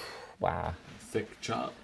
That was a lot of the head pin, but Curtis has a lot of roll in that ball. It comes out pretty much the side of his hand and it just turns. Yeah. Jana unable to convert. Maybe a little bit of an opening for Jamie on that double now. Yeah. Certainly a chance to get it a lot closer. So we kind of mentioned family affair. I guess we could expand a little bit more on this Dynamite team is extremely a case of that. So Jana, Aaron, and Andrea are all related, all with different last names, but they are all siblings. Yep.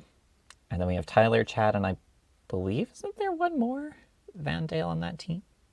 There was last season. Last season. Oh, okay. Yeah.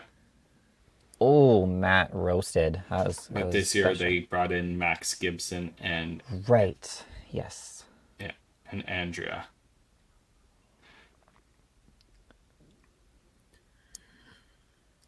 Tim, I'm sure you can attest Winnipeg is obviously a tight bowling community with lots of family involved. It's very, very much so. I mean, even outside of bowling, like you have all kinds of run-ins with people who it's very much the Kevin Bacon 6 degrees of separation. For a big city, Winnipeg is very much a small town. Yes. Yeah. Aaron's still stuck on that head pin string that we saw from the first match. So maybe Jim is saving that double pull. He does still have Andrea on the bench. Right. And this is now kind of where the agony as the coach or the manager is, because you've now got potentially 2 positions where you might need to use it, although maybe not so much at the anchor position now with this double. Yeah, Scott seems to like those shots a little bit better. So you got the 2 doubles up there for the Dynamite, and a strike and a couple of spares and a double. Yeah. For the Misfits. Derek looking to make a correction. Much better shot. Oh ho! Wow. Late faller. Thank you, Black Bases. Yeah. was a little bit of a sidebar, but I remember when Collingwood and Edmonton first got those black bases, I walked in there and the first words out of my mouth were, those pins are floating. Shocked. 100%. Weren't the very first ones, they were like a dark blue? I think they were. Yeah. Like almost the same color as the rubbers, but a little bit darker. Yeah. Yeah. And then the material, I think, was pretty expensive, so they ended up moving to these black bases. Yeah. 11-year-old Tyler was very confused as to how there could be floating pins on the lane. 11 years old. It feels like black bases just came in last year. Wow. Nope. Would have been at least 2012 is when I remember, because that's when we played provincials at Collingwood. That's crazy how long that's been changed for. I seem to recall at least one or two of the centers in Winnipeg had them around 2011, 2012 as well. And don't feel bad, Tyler, because early 30-something me also made that same comment when I saw it for the first time. I'm glad I'm not the only one. Our lady's putting on a show here. Jamie, big shot to put her back in that match. And Jana matched her to hopefully keep her at bay. Yeah, it says not quite yet. Suddenly, this is a very big move being made by the Misfits in 7. Yeah, and I think this, I didn't watch a whole lot of their last season, but I think this is kind of how they did it, is slow starts, and then they just kind of crept their way back in. Aaron finding a shot.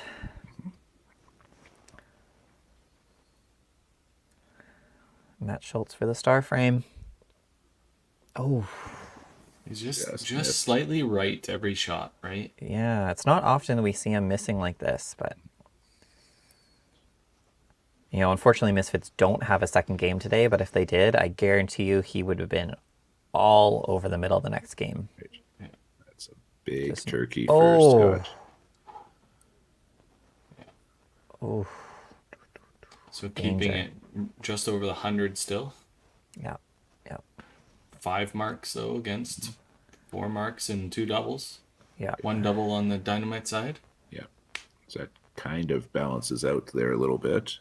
Pretty much even. It's going to be a big 8, 9, 10. Fast forward or slow down here.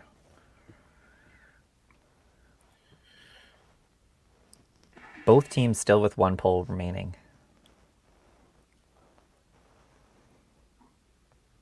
Ooh, that could have gone. 1 more roll and that's in the middle. As I like to say, on the 62-foot lane, that was probably golden. Yes. Well done from Chad. Refinding that shot.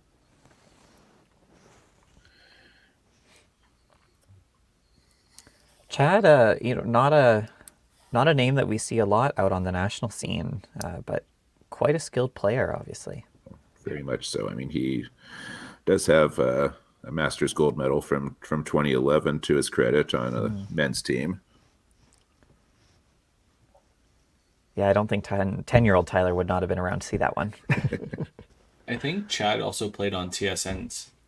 I believe he made it there at least once. Yeah. Nice. Yeah. Ron putting up a turkey, says, hold your horses. But that being said, so did Aaron Ablas. He was also on a very young TSN. Aaron. Yes. He was Played 19 or against 20. Mark Johnstone. Yeah. Oh, I have watched that match on YouTube a few times. Jana. Oh. Jamie, not distracted by the public bowler at all. Says, here's a 4-bagger. Give me that match back. I seen a lot of that at the TPC when I played her. Nothing distracts her. Not even a 3-pin? Not even a 3-pin. Wow. So Jana's now in danger a little bit. On some very significant danger. Yeah. But she's a veteran. I don't think she'll be that phased. No. Curtis, 1 for him. Misfits. Showing Flying up back in the back half. Kind of an Alberta specialty, I'd like to say. We tend to bowl a lot better in the last 5 frames of a match.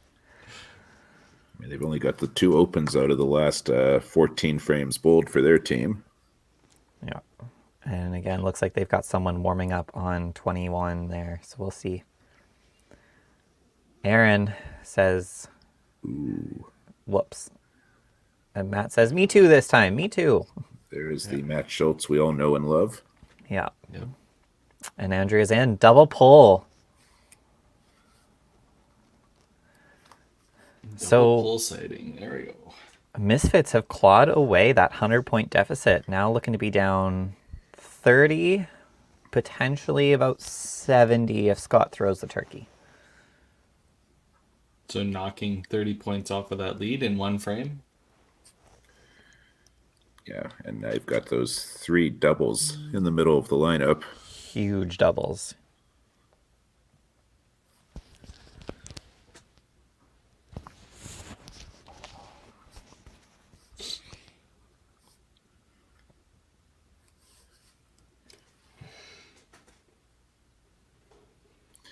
You don't want to say it at this point in time that this is a have-to-have strike, but it's kind of a have-to-have strike for the Dynamite.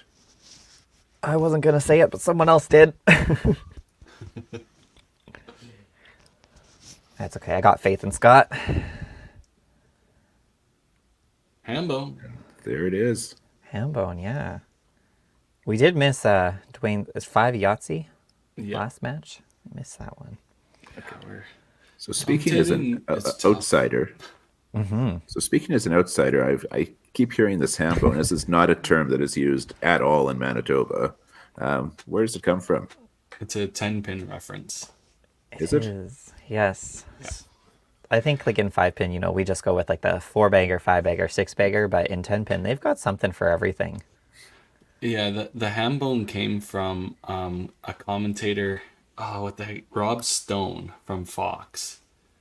They were doing a USBC Masters telecast, and Well done, Chad. he just threw out a hambone and it stuck, and it's been living in 10-pin for the last 15 years and has now come across to the 5PL commentary.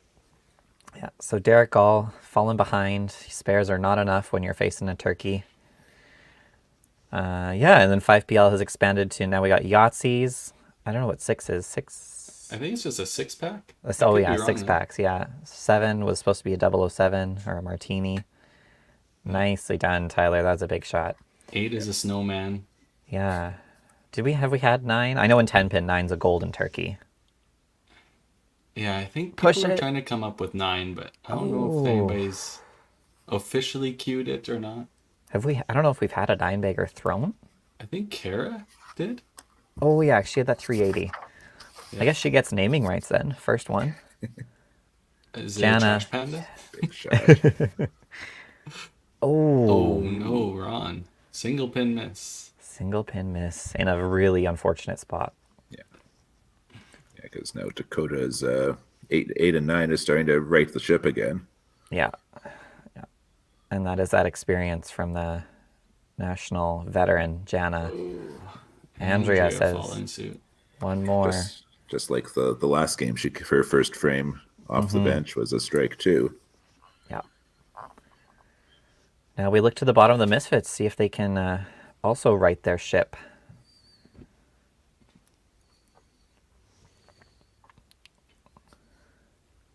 Life's a pendulum, they say, Swings in both directions.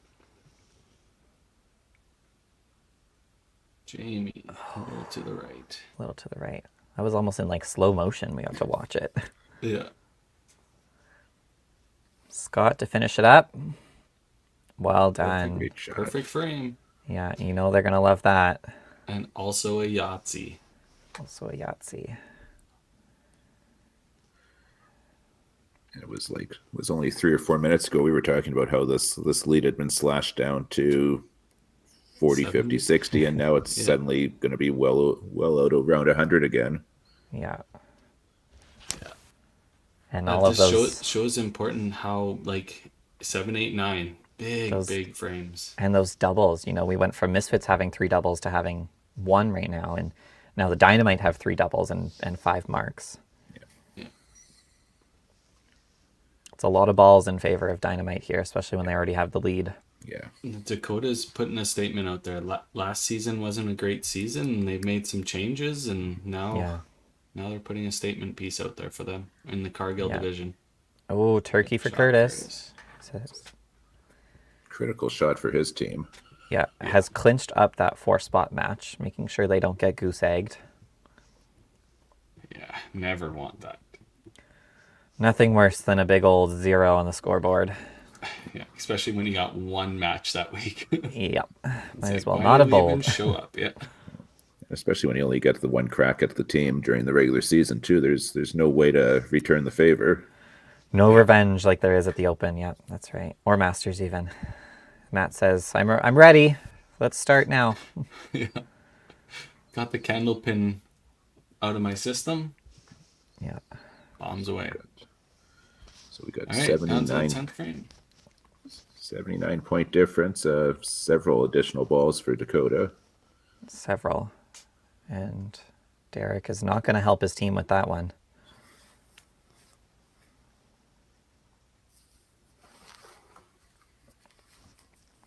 So a bit of a struggle up in that top match. Just really couldn't find the middle for the Misfits. Except for on that ball where all he had was the middle. Oh, whoa. Really wanted that one. Yep. Really wanted that one. Fortunately, his match is secured. I mean, he had 281 the last game. He's going to be in the 280s again this one, but again, both games punches and 10. Could have had a lot more. Yeah, it was a Very tough way to solid day. finish. But a good day for sure. Ron punches, so that'll give the second match to Tyler. So 2 close matches for Tyler today, and he comes out on top for both of them. See how his third one goes. Sounds like someone just got a fax.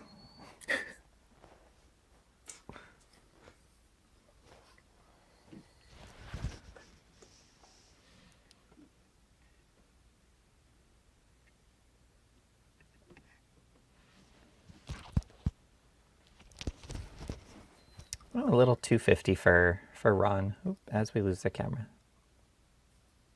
Trying to get Wow. it to refocus a little bit. I don't think that's going to happen. People like the front of the camera. We're showing babies. We're showing man buns. So we're looking at a huge 350 from Tyler here. That's really going to seal the deal, I think. Yeah. If he can finish this one.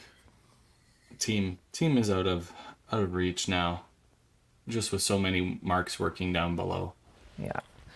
So really what we're looking at is Jamie trying to fight back and steal that point from Jana. She's going to need a little bit of help.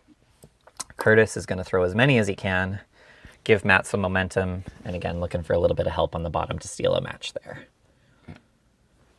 Oh, inside and gets tapped. That's unfortunate.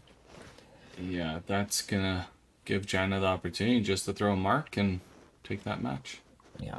Or even just a big count would be enough now. Something on the middle for sure. Great game from Tyler. Really well thrown, you know. No mistakes, unless you call missing the middle a mistake, but covered it up pretty well. Yeah. 256 for Jamie. Nothing wrong with that. Just a bad match to come up against. We'll see what Jana can do here.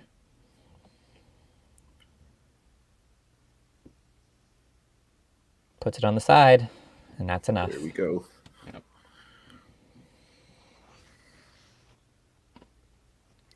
Curtis Big match for says, Curtis. yes, sir. A little bit of a ham bone there for Curtis. Elbow. I don't have the same announcer voice that DB does. Can't do it justice.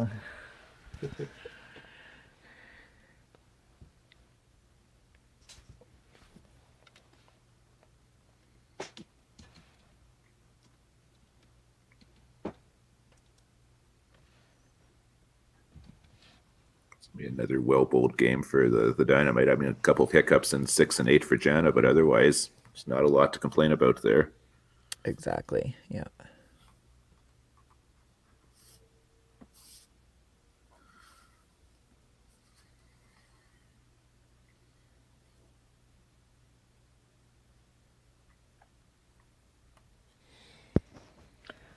Another one. That's a Yahtzee for Curtis.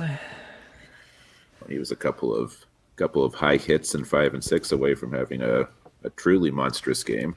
Yeah, and that, that could have really swung everything away in the other direction. Now Andrea coming in, first 2 shots, doubles, make a double.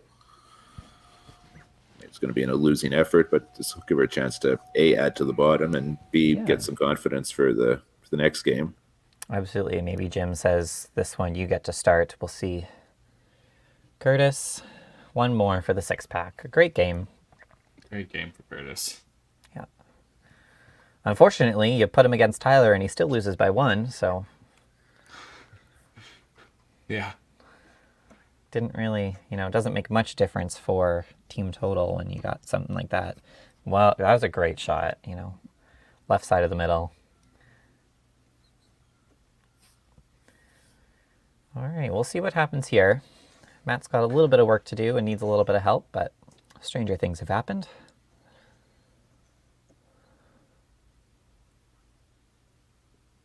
That's a great ball. Good shot. That really nice smooth release from Matt.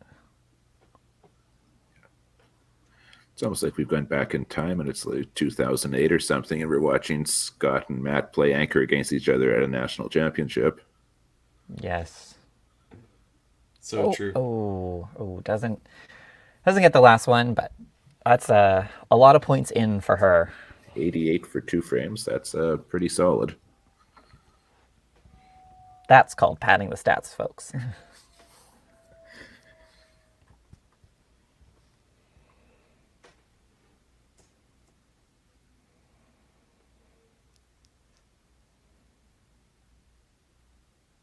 Nice ball. Well done, Matt. So much easier when it doesn't really matter, hey? Yeah. Not going down without a fight. No. Oh.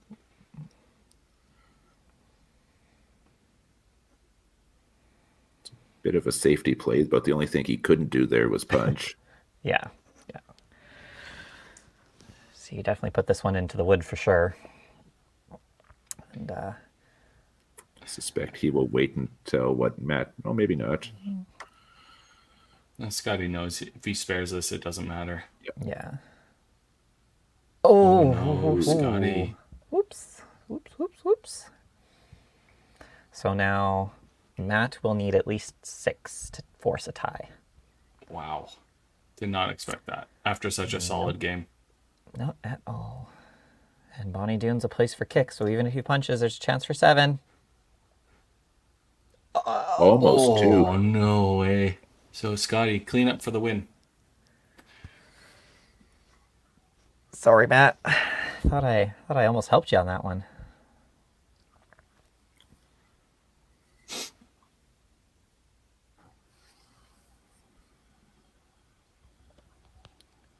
And he gets it. Win by 1s. That's a big 7-1 for Dynamite. That's massive. Yeah, so 272 to 271 in that anchor match. Some emotions shown there. Unsurprising. Yeah. No, that definitely makes some sense. Yeah. 7-1 for Dakota. They're still on a roll. They played They really are. well last time and Sticking to the well plan. today. That's Sticking 13 points for the 2 games. So we had talked off the top that they needed to make some hay today, and they certainly are. Yeah, absolutely. While we wait for our managers, quick little update from Newfoundland. Megan is leading with a 277 average. Katie Wells is at 265. Melissa Manor up to 256 average. Courtney Lucas 253. Andrea Harris at a 239 average. And Nicole Purdy at a 238 average rounds out your top 6. That would be a solid team if that's how it winds up. It's really close out there right now. So we're just waiting for Jimmy to settle down here after that win. We'll bring A little fired up. bring Barry in from the Misfits. Hey Barry, you're muted. Just so you know, muted.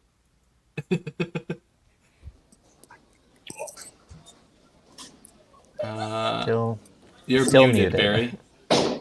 Barry, unmute, man. Come on. Technology. There you go. Jim, another great Another great steal from you guys. Steal. Come on. The last match. Come on. Wow. He made it hard for himself. He had that match. That's true. That's true. You know, But a great game. yeah, you know what? You only missed the middle once in the last 5 frames. It's a good team frame. So Absolutely.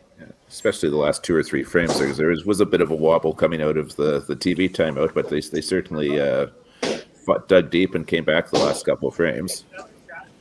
yeah, we've all struggled out of that, except for last game. There, we came out nice, and then we did again this game. So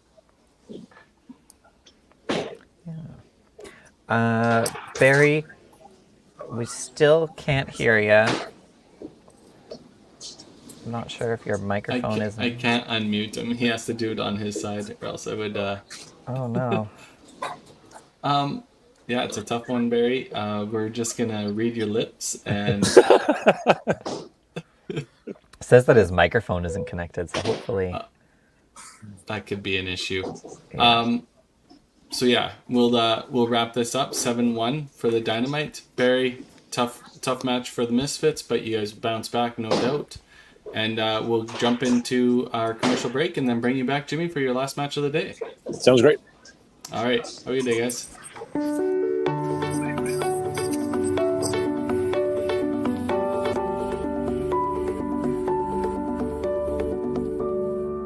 Cargill is proud to be supporting a truly Canadian sport like 5-pin bowling. We look forward to watching some great competition from many competitors and bowling centers across our country. With hundreds of locations across Canada, Cargill is committed to helping the Canadian farmer thrive. Whether it is selling commodities, getting agronomic advice, fertilizer needs, crop protection, and marketing expertise, Cargill is here to help. So please enjoy this bowling. Thank you.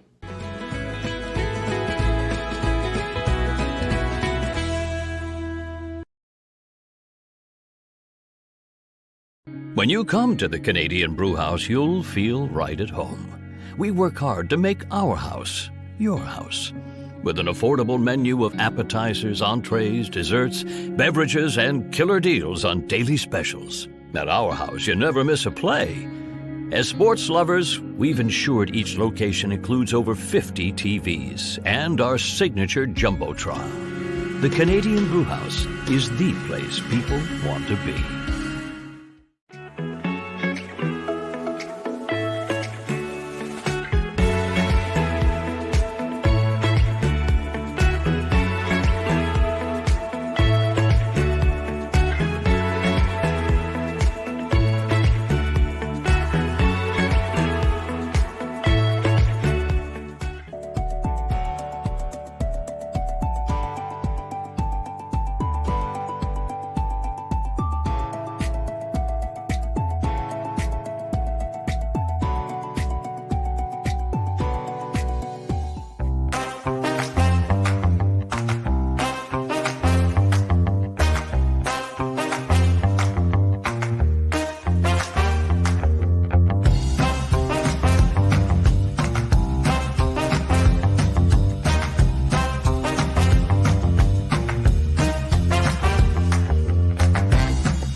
All right, last match of the day. We have That's Dakota fun. Dynamite against Pin Sanity. I'm excited. I didn't watch their PinSanity match last week, so for me, this is the first time seeing them. Yeah, I'm it'll be in the same fantastic. boat. We'll bring in our managers here.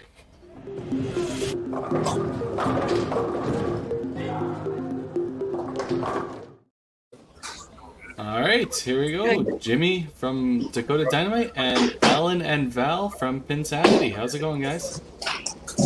Going well. Perfect. I know, Alan, you're probably a little stressed at the moment. We had a little camera issue, but you fixed it all up. We are good to go. Jim, why don't you give us your lineup for this game?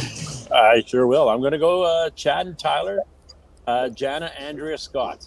I'm going to have Aaron and Randy on the bench. All right, a little bit of a change up. And then Val and Alan, your lineup from PinSanity. Yeah. Amy, and Veronica, Scott, and John. Okay, we heard Veronica, Scott, and John. I think we just missed the first two. Nick and Amy. Nick and Amy, Nick and okay. Amy. Perfect. Get some Bluetooth speakers hooked up here, guys, and give me some. No worries. I think we're ready to go. If your team's ready to go, we'll get this thing started, and best of luck to you for this we're all match. good. Perfect. We'll get Good luck to you the, guys. audio before we go back. No worries. Sounds good. Thanks, Alan.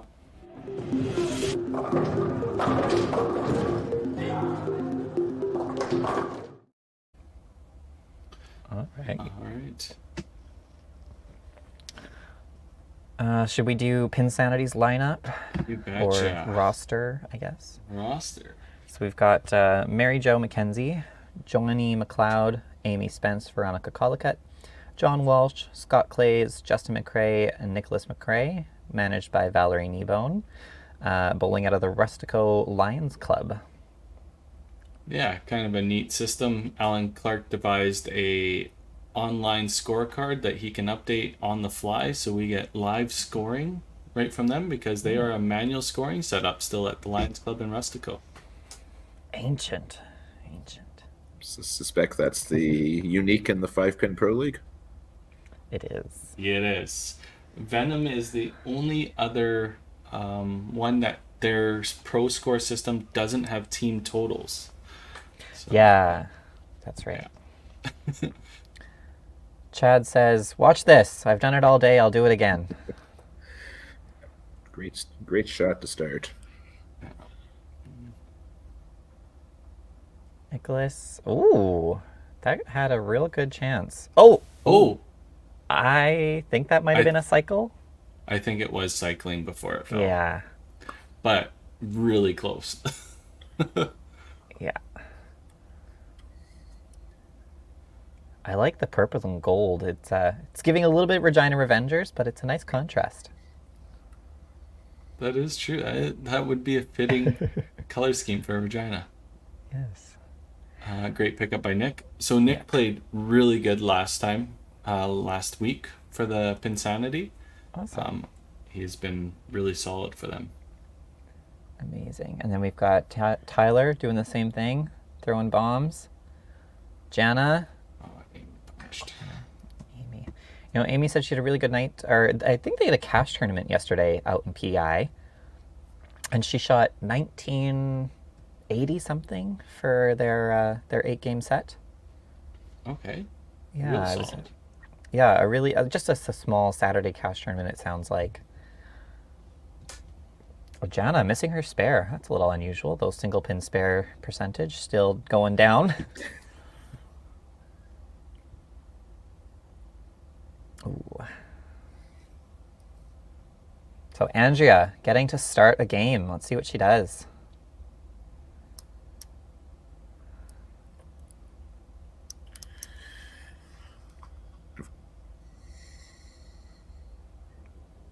It's a good shot, good confident shot.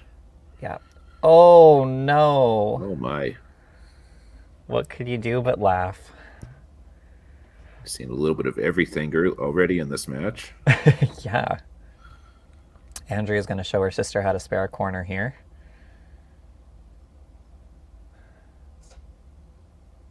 Or not. Those left corners, real small. Yeah. Real small. And of course, with the Dynamite starting both women in this game, they've got virtually no restrictions on their substitutions. Not really, unless they pull both, or they could only pull one of their One of female. the two. Yeah. But certainly the first substitution comes with no restrictions. Exactly, yeah. So Pin Sanity, weird start, but on the middle, so see what happens there. Scott just a little right, looks like he kind of crossed his body. Yeah.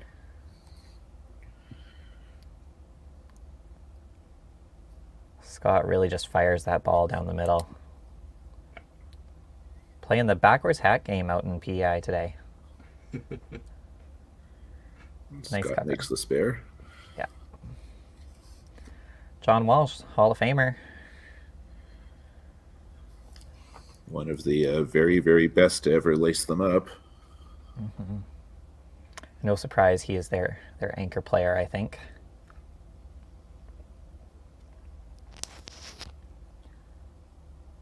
Looks like they've got the whole center to themselves. 6 lanes.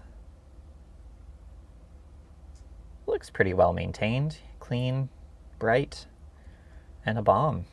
Yeah. Just like what you would expect from a 3-time Open Singles gold medalist. Yeah.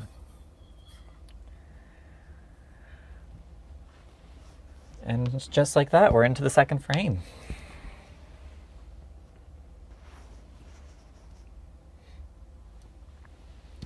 Now, when we were on camera with PinSanity, I did see Justin McCrae in the background. I would imagine he's one of their polls. I don't know who their other one would be. Oh, weird chop. And a bomb. Wow. Chad has really got that ball rolling for him.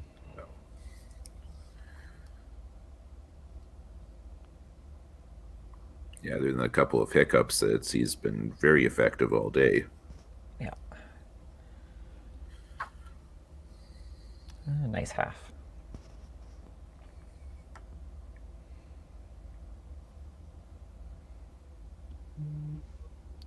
Great ball. Looks like they've really found their groove up at the top there, the two of them.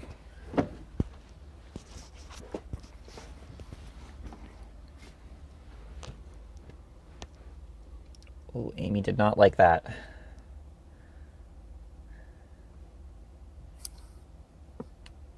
From my understanding, Amy did not play the last set, so this is her 5PL debut. No, Amy played, I believe, 1 game. Oh, did they have 2 last week? Yes. 2. Oh, okay. I think she was 239 average and won a point.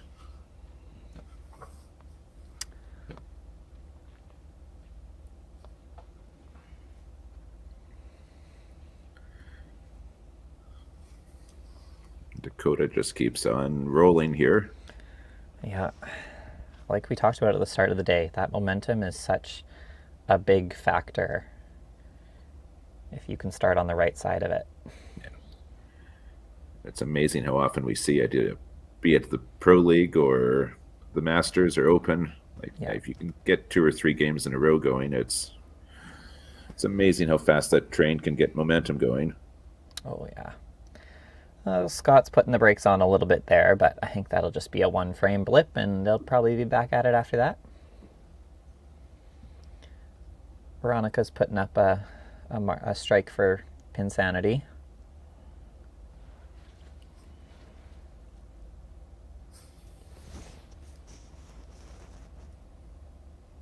Scott Clays, big double.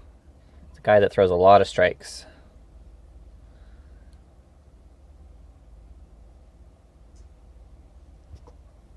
And a good cleanup.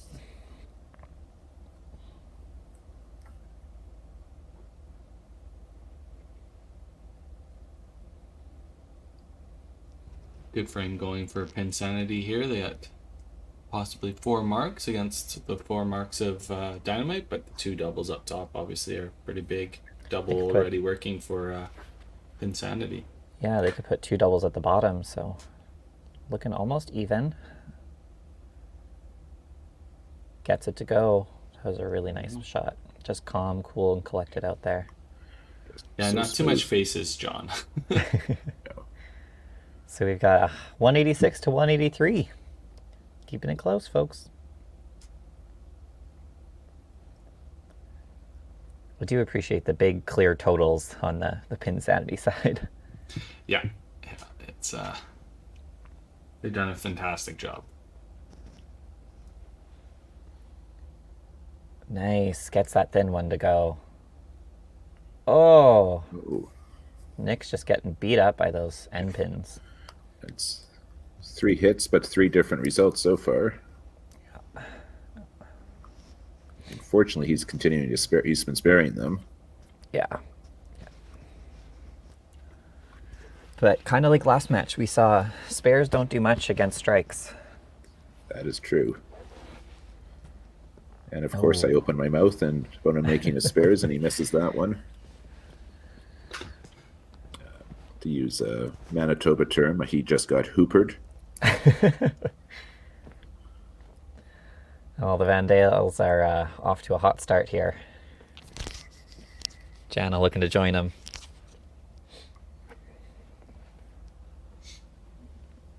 There's another one. Yep. Great I shot. love her intensity. So aggressive.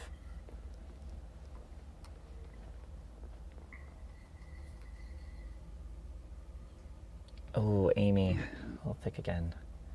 She's just coming up out of that shot a wee bit early.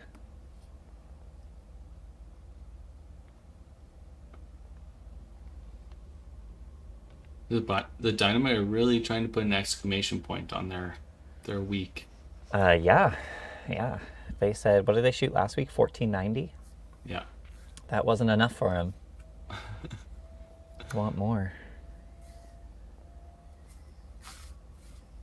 Amy's cleaning it up, trying her best, but unfortunately 3 opens to 3 turkeys. She's dug quite a hole for herself already.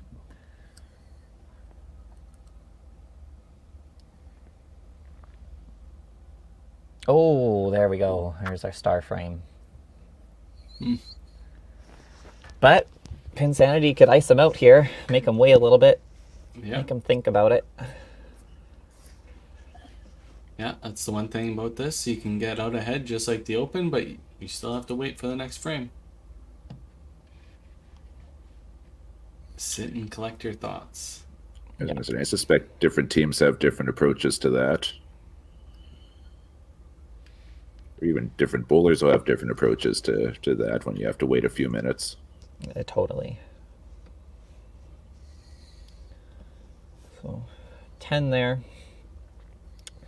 PinSanity is going to look to do the same as Misfits last game and light up the back half.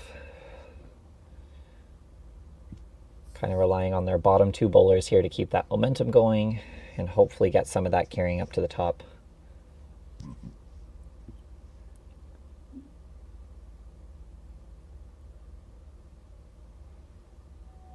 Oh, gets one. There's no doubt about that one. Yeah.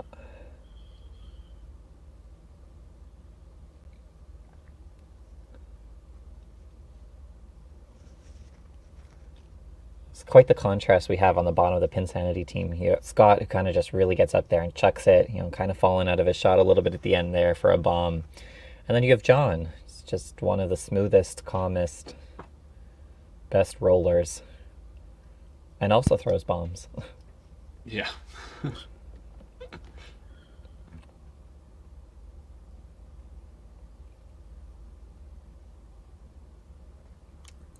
Oh. Wow. Good shot.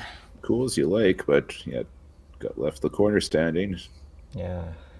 I wasn't sure if that was the head pin or 3-pin. Looks like it kind of just got stuck in the gutter and didn't get the nice bounce it could have had. Oh, little inside. Looks like he kind of just wanted it a little too bad. And this now provides the Dynamite with a chance in the 4th frame to build a truly significant lead. Yeah. 5 marks, 4 doubles to 1 double. Yeah. 333 to 348. Yeah. Just been keeping an eye on the stream from the other division. We just had the Lumberjacks went down 7.5 to a half. They only took a half? They only took a half. Ooh. So that'd be a big match for Venom, who's had a great start to their season. Yeah, Bobby Herman had to clean up a set of aces to tie the last match. Oh. Chad Pretty. feeling none of the pressure. No, just another day at the office. And Nick with another hit, and he gets his 4th different result. But that's a good one. We'll take those That is ones. the good one. Amy, that looks better. Ooh. Thought that was a better shot. Didn't quite have the... Wow, great ball from Tyler. A couple ham bones working for the Dynamite. Those add up mighty quickly. They do indeed. Amy's got a spare. Amy gets off the schneid. A mark for her. See if that can start something. Here we go. Jenna's looking for another one. No, you could see a little fast. Pulled out a little bit. Came out of it a little bit quickly, and Yep.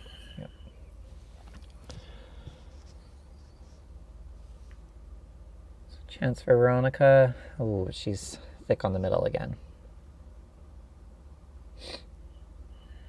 yeah, if you're PinSanity, it's certainly not for lack of hitting. Nope, they have only missed once in... How many frames are we at here? 19? 18 frames? Well, and that's extremely unusual, Jenna leaving the middle up. Yeah. You could just tell from her reaction, too. Get off the lane. Get off the lane. All right. Andrea looking to put some pressure on Scott, the only one down in her match. Oh, I guess Scott is also down in his match against John here, but...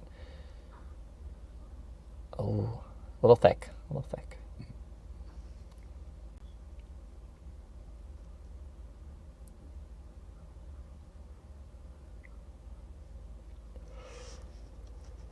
There we go. Great ball. shot. Great ball.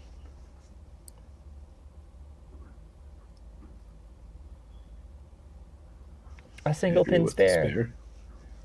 That one was for Carrie. It can be done. They can be done. Nick had one in the first frame, and then we missed them all until frame 4. But we're professionals, folks. We're professionals.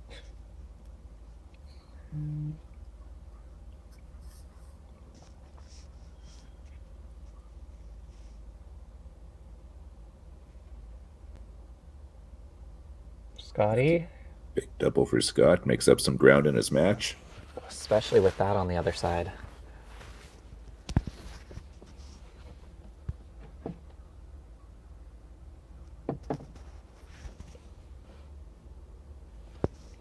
So PinSanity is going to have to get off the head pin here if they want to make a move.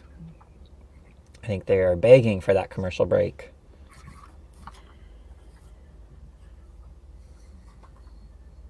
Yeah, it's good cleanup from John. So quickly, a 100-point lead for Dynamite with their impressive start. Yeah, they've still got those 3 doubles counting for them. Yeah. So they've certainly got a chance to further extend that pretty easily now.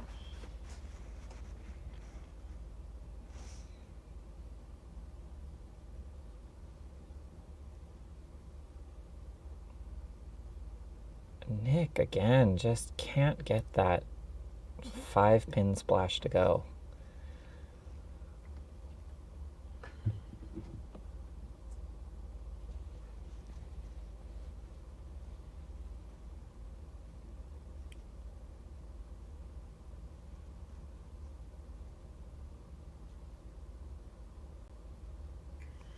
Both make their spares. Yeah, like in what is that, synchronicity radio? Almost simultaneous. Yes, yeah. Something we don't get to see with the Open. Obviously, 2 people playing at the same time. We have lane courtesy. The great thing about being thousands of miles apart. We use kilometers. This case, quite literally. Yeah. Amy gets her first one, a big 30 count. Tyler's not stopping. Oh, the Yahtzee. Yeah, he watched his dad miss, but he said, "Nope, I'm going to throw the 5-bagger." Yeah. Take that, Pops. Veronica's going to look to make a move here. Match isn't completely gone yet. There we go. That certainly helps. Yeah. Oh. Okay. Well, Looking for a little momentum swing. Yeah, Jana found the middle with that ball that she left last time. Fortunately, just couldn't carry anything else. Yeah. And Scott's going to look to match Tyler with that 5.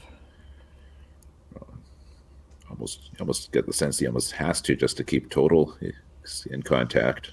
Mm-hmm. Nope. Let's see, release that one just a little bit early. It looked quick, and from his body language afterwards, he knew it was fast too. Yep. Saying slow it down. Get your spare and, move on. Ooh, Andrea not able to take advantage. Oh. And if anything, that was faster. Yeah.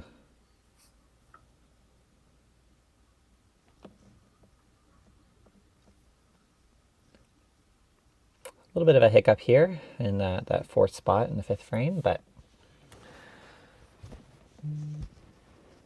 Certainly on the Dynamite side, after the 2 or 3 frames previous, this is a bit of a hiccup overall. Yeah. It'll be interesting to see how both teams now will come out of the commercial break. Very, very interesting indeed. See if Scott can keep the pressure and really get himself back in the match here against John.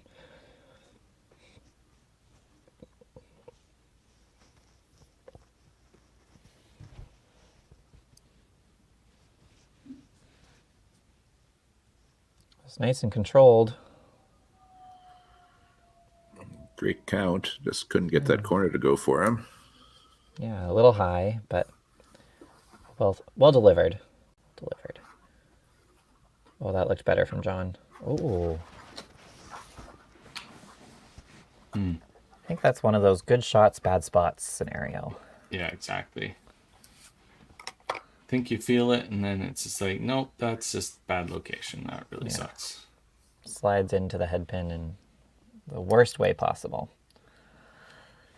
Still, I mean, if you're the Dynamite, that's 689 plus counts through 5. This is the best start they've had today, and they've had an impressive day. That's a scary thing. Yeah. All right. 551 to 689 as we go into our commercial break here. All right, we'll bring back the last half of the last match of the day.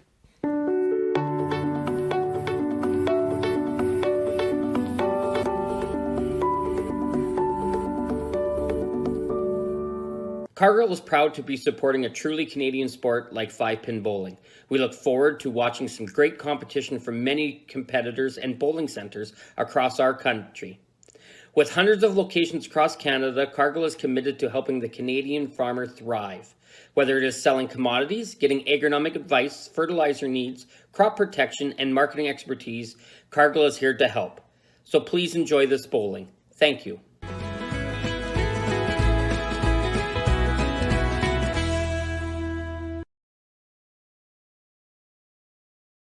When you come to the Canadian Brewhouse, you'll feel right at home. We work hard to make our house your house.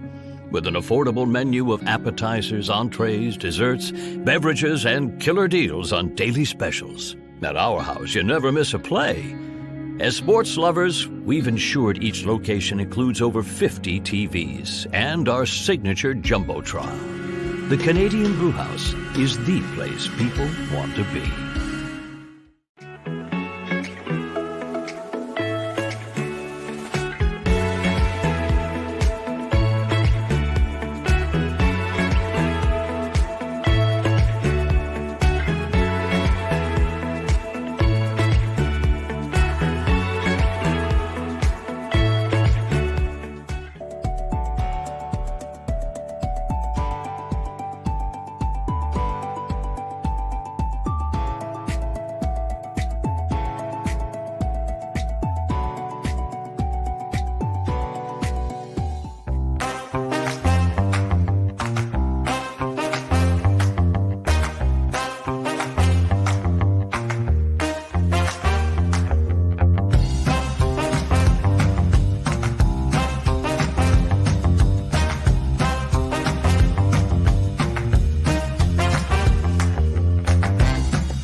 right, here we go. Last We're half back. hour of the day. See what we can get out of the Dakota Dynamite and the Pin Sanity. And on the Dynamite side, we've got a substitution that took place at the break. Randy's coming in for Jana in the 3 spot. Yeah. Makes Like, sense. Sticking with Jimmy's thing, only 2 strikes through 5 frames. You going? Yeah.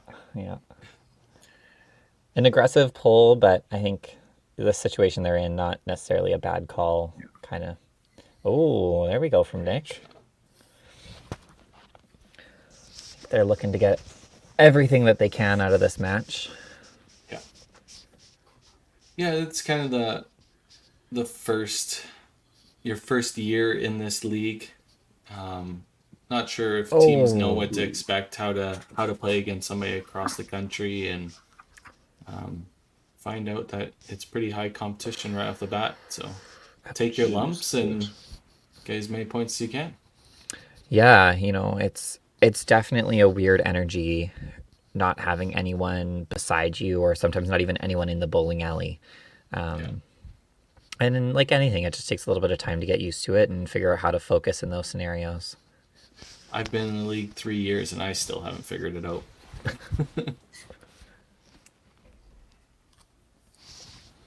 So we'll see what do we got going on with Tyler here, how that commercial break.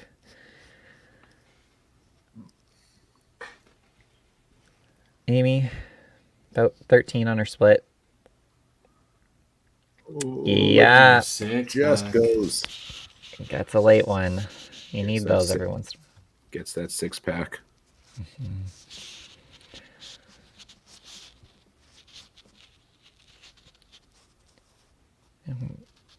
A little surprised we haven't seen a pull yet from Pin Sanity. I think there's been a couple opportunities, but maybe they've got a different game plan. Who knows? Yep.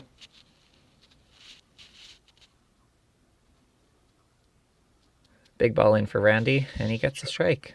Good shot for Randy. Presumably he was throwing a bunch of balls during the break. Yeah.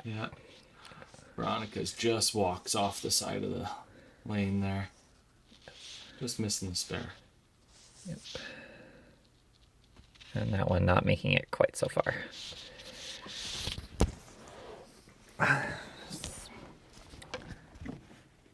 Andrea. Ooh. That's that one get away from her.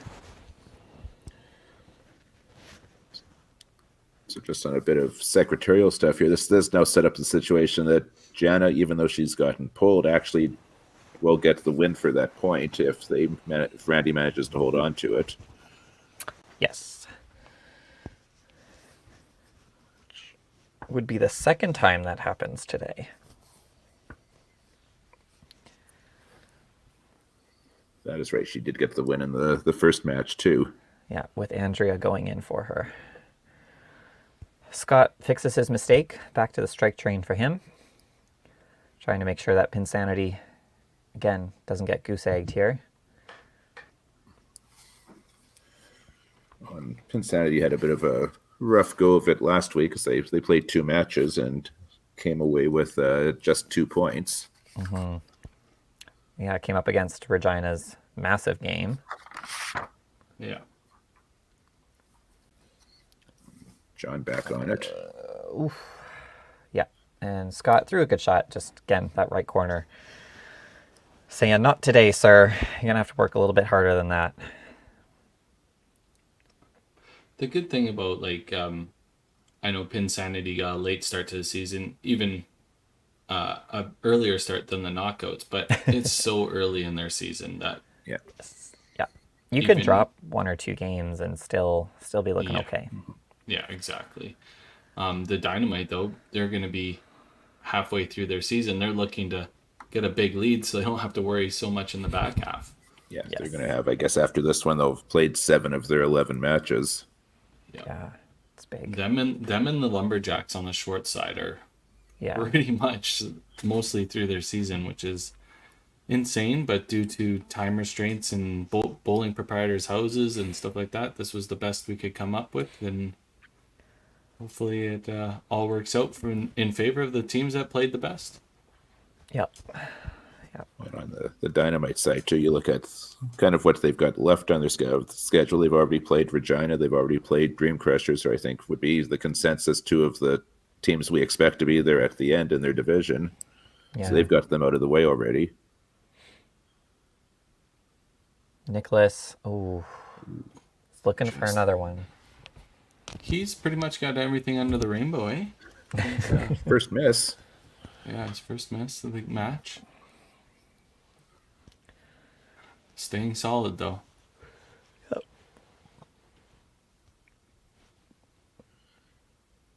As we said, it's certainly not for lack of hitting for PinSanity. They've actually missed less than the Dynamite have.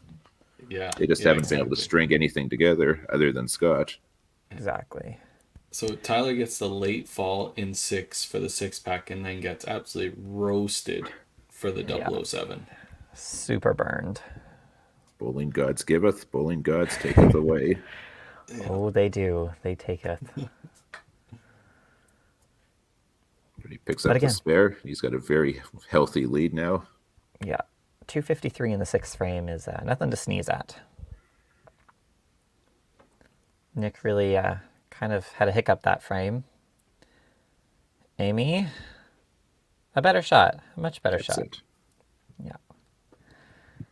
You know, now she's in that scenario where she could just start throwing balls and maybe put some points towards total. Randy, a little lazy with that one, you could see.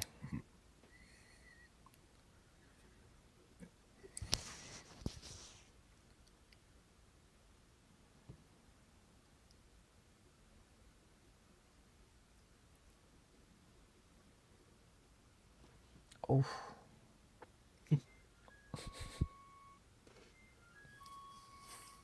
It's also neat. You get to see a little bit of the personality out of these players. It looks like Veronica is actually getting pulled.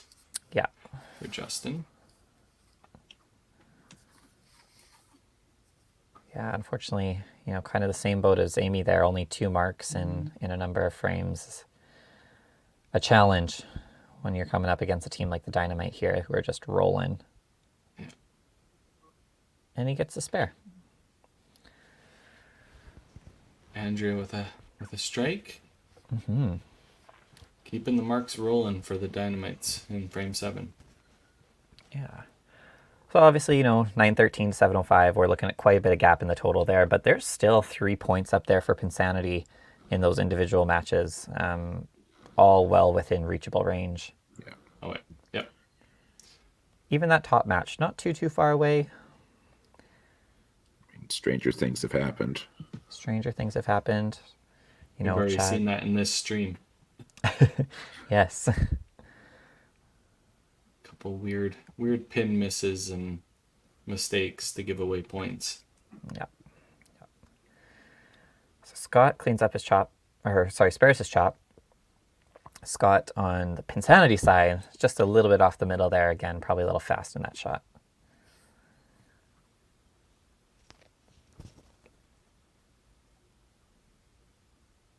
I look more in control. Oh yeah, way better. Much better. So that gives him a nice little lead against Andrea there. So now Andrea cannot be pulled. Yeah, she has for to finish Dynamite. this out. Yeah. That is the one limitation that Dynamite did have with starting the two ladies, is now that they've pulled one, they cannot pull the other. Same on the PinSanity. Well, actually, I don't know. PinSanity, I don't know who their other pull is. But if they want to pull Amy, it'll have to be with another female player. Or, yeah, that's the situation there. Was Joni on the bench? I didn't hear who their bench players was, because they have Mary Jo and Joni. So I think it should be both women. So both are available. So yeah, they are free to play as they see fit. Well, they've got a 4-4 split on their team. Yeah, yep. That makes their pull situation quite versatile. It's dead simple because I guess on a match day squad of 7, they're guaranteed to have at least 3. So yeah, that's what we did. We went 4-4 as well. John missing a single pin conversion there. Yeah, kind of puts him in trouble with Scott on the other side too, with that mark there. Just shows it can happen to the best of them. Yeah. Truly. All right, folks, 8, 9, 10. These are the frames that matter. We saw that. We saw that in the last game. Yep. Dakota woke up in 8, 9, 10, and the Misfits unfortunately didn't finish as strong as they did. No, they tried. They gave it a good... Ooh. And that's what I mean. Anything can happen here. You know, Chad's finishes have been not his best part today. He's started... Oh! Yeah. Slider for the win. And just like that, how the turntables have turned. Yeah, just put a little bit of... Just maybe put a little seed of doubt there. That's what I mean. All it takes is that little bit. See if Amy... Nick gets the next couple. Suddenly it's down to 25, 30 points. Yeah. Amy's going to do her best to just throw some pins at the team.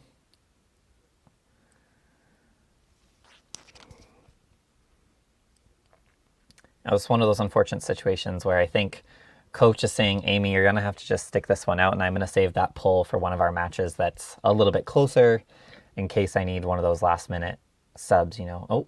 We have a... Maybe I'm wrong. Maybe I'm wrong. And there it is. You tried, Ty. I believed in you. Shut up, Tyler. Stop talking. Val and I will chat after. I'll say, Val, stop making me look like a fool out there. Yeah. Meanwhile, over in Winnipeg, Tyler's also punched. Oh. And gone through the hole. His string has come to an abrupt halt. Which is maybe the only foot he's put down wrong all day. Yeah.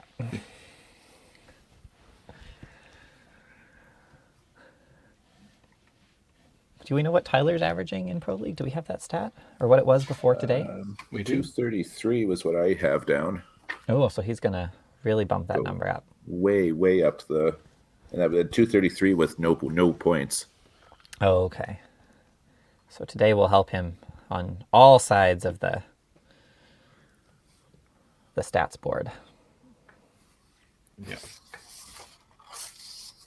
Randy, looking to put a fence up there to some open frames for Dynamite. Justin's going to turn around, and I had no idea what way that ball was going. Yeah. He throws from the far right, hooking in. Great job. For people that want to know individual stats and all that stuff, you can go to 5pinuniverse.ca, go to the 5PL tab, click on Season 3, and all the information is there, updated the day after each week. So it'll be updated Monday afternoon, and you can look at people's averages, their points, the team points, all that fancy information. Unfortunately, we don't have ball for ball information, as that would take a whole nother department. Yeah, 5-Pin Universe only employs one dude. Yeah.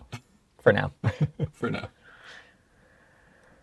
So, Dynamite are hitting the brakes here. They said, we have too many points. Let's slow down.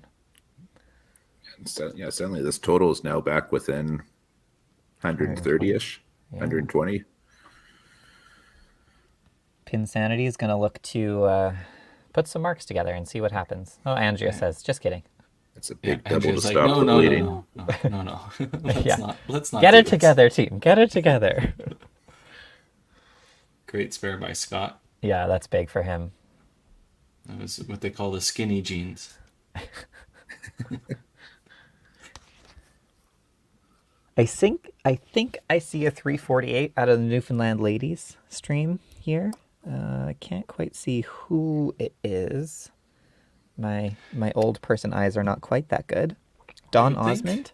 You would think, Ty, with all that bowling money you've won this season, that you could buy a bigger phone.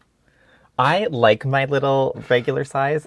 Everyone I work with has like the 15 plus, and they're like, "Oh my god, your phone's so small," and I'm like, "But it fits in my pocket so nicely." Yeah, that was a great frame from John and Scott there. Don Osmond had a 348. I take more offense to the old person's eyes comment. You're the youngest person on the commentary team by probably 2 decades. Yeah, my eyes are much older than I am, though. the transplants didn't take very well. No. No. So that's a four mark frame for PinSanity there. Mm-hmm. Got a little bit of momentum going. Chad. Spraying it around a little bit now. Really not able to find it in these last couple frames for each game here. I'm not sure if he's just trying to press to the end too hard, looking at results, but... A bit of a delay in Rustico as there's a tangle. Yeah, just a tangle. Yeah, Chad always has strong starts, and then it seems like the way in is a little rough for him. I don't hate Makes that it- strategy. I don't hate it. Yeah, Certainly banked but- a lot of points in the first 5. Yeah, it's just like when you're bowling, when you're looking for the result, you're peaking a little bit. That's when the score starts going down. Maybe that's what he's doing with his physical score. Yeah, exactly. He's looking for the end result before he's finished the game. But he's been playing super solid. Nick McRae sprays a couple of them. Strike would have been massive, but spare could help. Tyler still in the middle, looking to correct the miss he had in the second shot last frame. There, well done. Good spare. Yeah, that's a tough one to stand up there and go, I went through the hole aiming for this side last time. Yeah.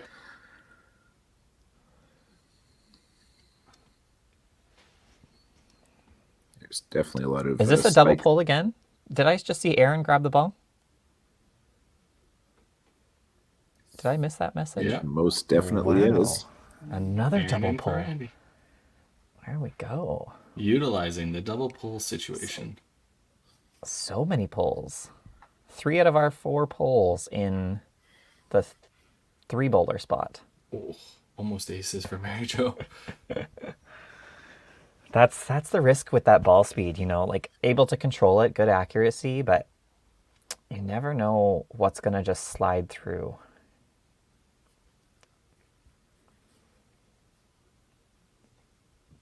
Better 9th frame already for Dynamite here. Andrea's looking to add to it. Great count on her double. Yeah, gets away with a lot. Mary Jo showing them all how to spare a single pin. Hey, don't knock Nick. He had one. I know, just fucking Scott did too. Yeah.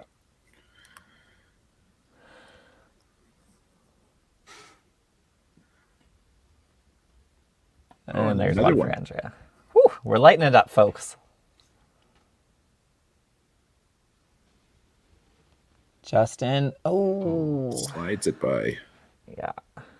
Could tell that one was already a little bit left of where he threw his last one. Yeah. Spare. Hoping the crossover is good. Yeah, Spare keeps that match really close. really close. He'll be down by 2. Scotty can't get the push, but a good count.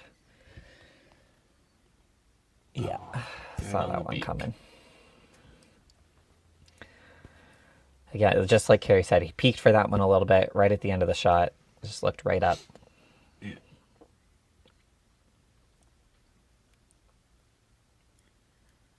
5 marks. 5 marks for Dynamite. They said, no way, we're not giving up that lead.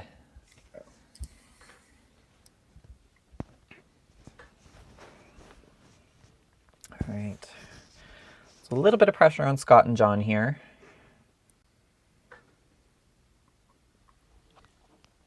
Yeah, because this match, there's still a couple of the individual matches here are certainly still in doubt. Yeah. We could be seeing anywhere from 8-0 to 5-3 potentially. Exactly.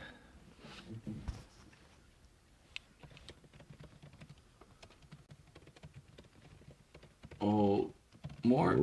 Oh, No. Scott with a unfortunate split. Yikes. Yikes, yikes, yikes. just opens that door just a little bit for Andrea. Yeah, she'll have some work to do, but it's there, and that's the problem, is you don't want to leave it there. Yeah. Of course, Andrea's sitting there saying, just give me a chance, just give me a chance.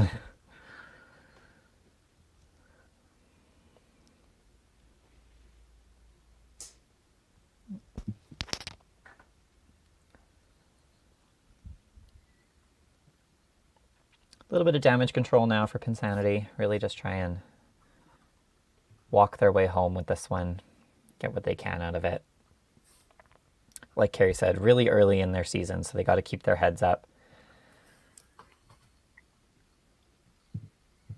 Yeah, Put the work in.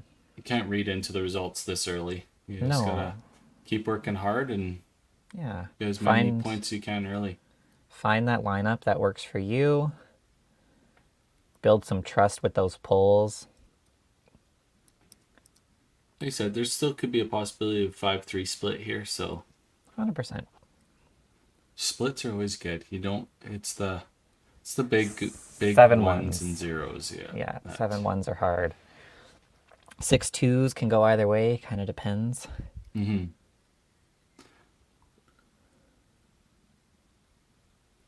That looks good. Yeah. Great shot. Well done from John. That Hall of Fame experience showing through there. Anchor match is now definitely up for grabs. Absolutely. Okay, And so here we go. come. 10th frame. A little bit of excitement guaranteed here. Strike here for Nick could make the top match kind of interesting. 100%. See what he got. Looks okay. Good lift on the middle. Ooh, chopped. Chad finally finds a strike in the 10th frame for Chad. Chad slams the door closed. Yeah. A great day from Chad. You know, three wins. Probably going to be 3 games in the 280s. Could get to 290 here. Yeah, all 280 plus. That's a really good day. He's going to put up 8.5 at least for 3 games. That's a solid day at the office for anybody. 100%. I would start with 8.5 in any 8-game tournament. Yeah. Another 280. Although the scary thing with the cut lines going up and up and up is 850, you're still going to have to average shoot 13.5 probably for the last 5 games to still make it. Yeah. This is where we make the joke, and it's not a joke. I love the tournament, and I think it brings people back to earth a little bit, is going to St. James. It's going to be tough. You have to grind it, and that's the best part about it. It's not a Regina shootout or... Not a strike fest, that's for sure. No, I love it. I love the grindy tournaments. Yeah. Mary Jo looking to pad her stats. Ooh, Bit of tie. a downer finish for Tyler, but I mean, as I said, he's not put very many feet down wrong today at all. No. Mary Jo just turned around and said, I got him right where I want him. Should have put me in like frame 2, coach. Yeah. So much easier, 2020 hindsight, right?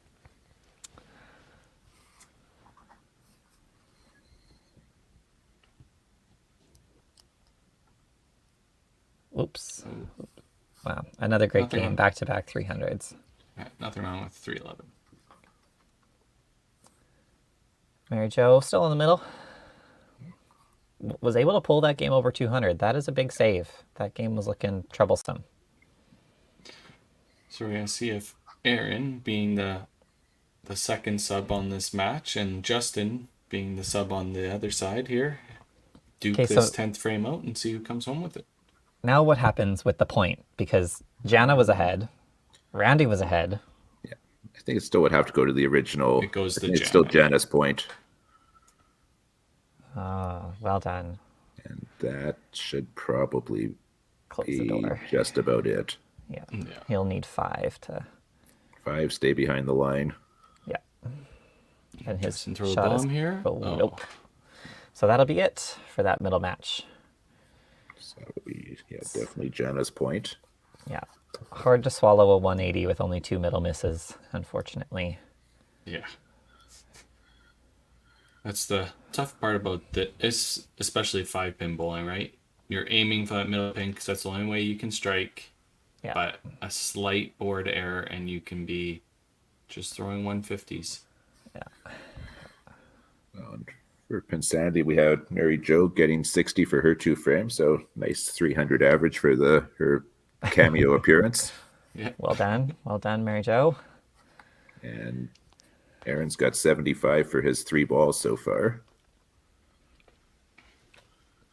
Padding stats, folks. I'm telling you, pad the stats.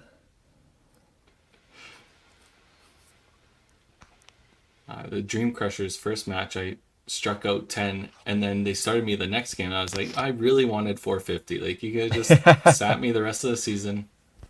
Would have been fine. Record breaking. Record. 90 for 2 for Aaron that game. Yeah. So 250, 249. Scott, opens the door. Okay. Really opens the door. 262. Big first ball for Andrea here. Yeah, so Andrea has 75 max, so that puts her at 281, which means Scott needs at least another 19 to force a tie. Can she get it? No. Secures the point. Yeah, obviously frustrated with that one. Nice little smack to the ball.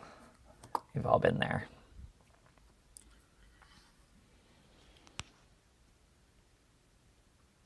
All right, and then so the only point left up for grabs is John's match down below. Yeah. Fast forwarders, this is where you want to stop.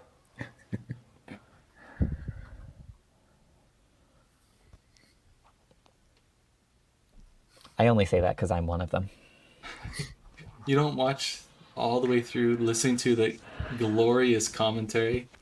I like the highlight reel. I'm more of a Jays in 30 instead of a Jays all day kind of fan. That's true. Yeah.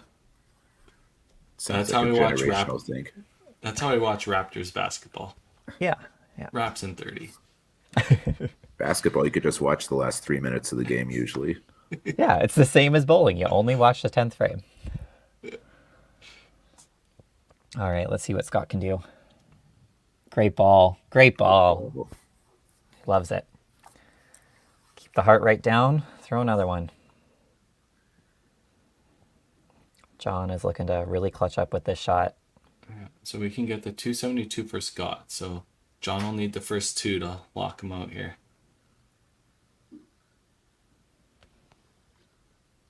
It's the wrong side. Oh, doesn't get the push. Okay, big count though, big count. Big spare here, because if Scott does anything less than a strike, it's still in hand. Yeah. So if Scott spares and John spares strike, John will win by 1. Correct. Look at that fast math. Whew.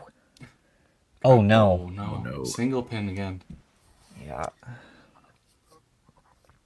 And Scotty. Oh. Sure Enough though. Enough. Yeah. So Scott, anchor bowler.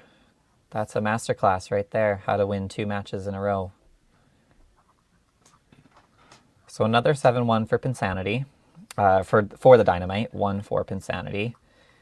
3 points in their first 3 matches. They will be looking to change gears of their season in their next match.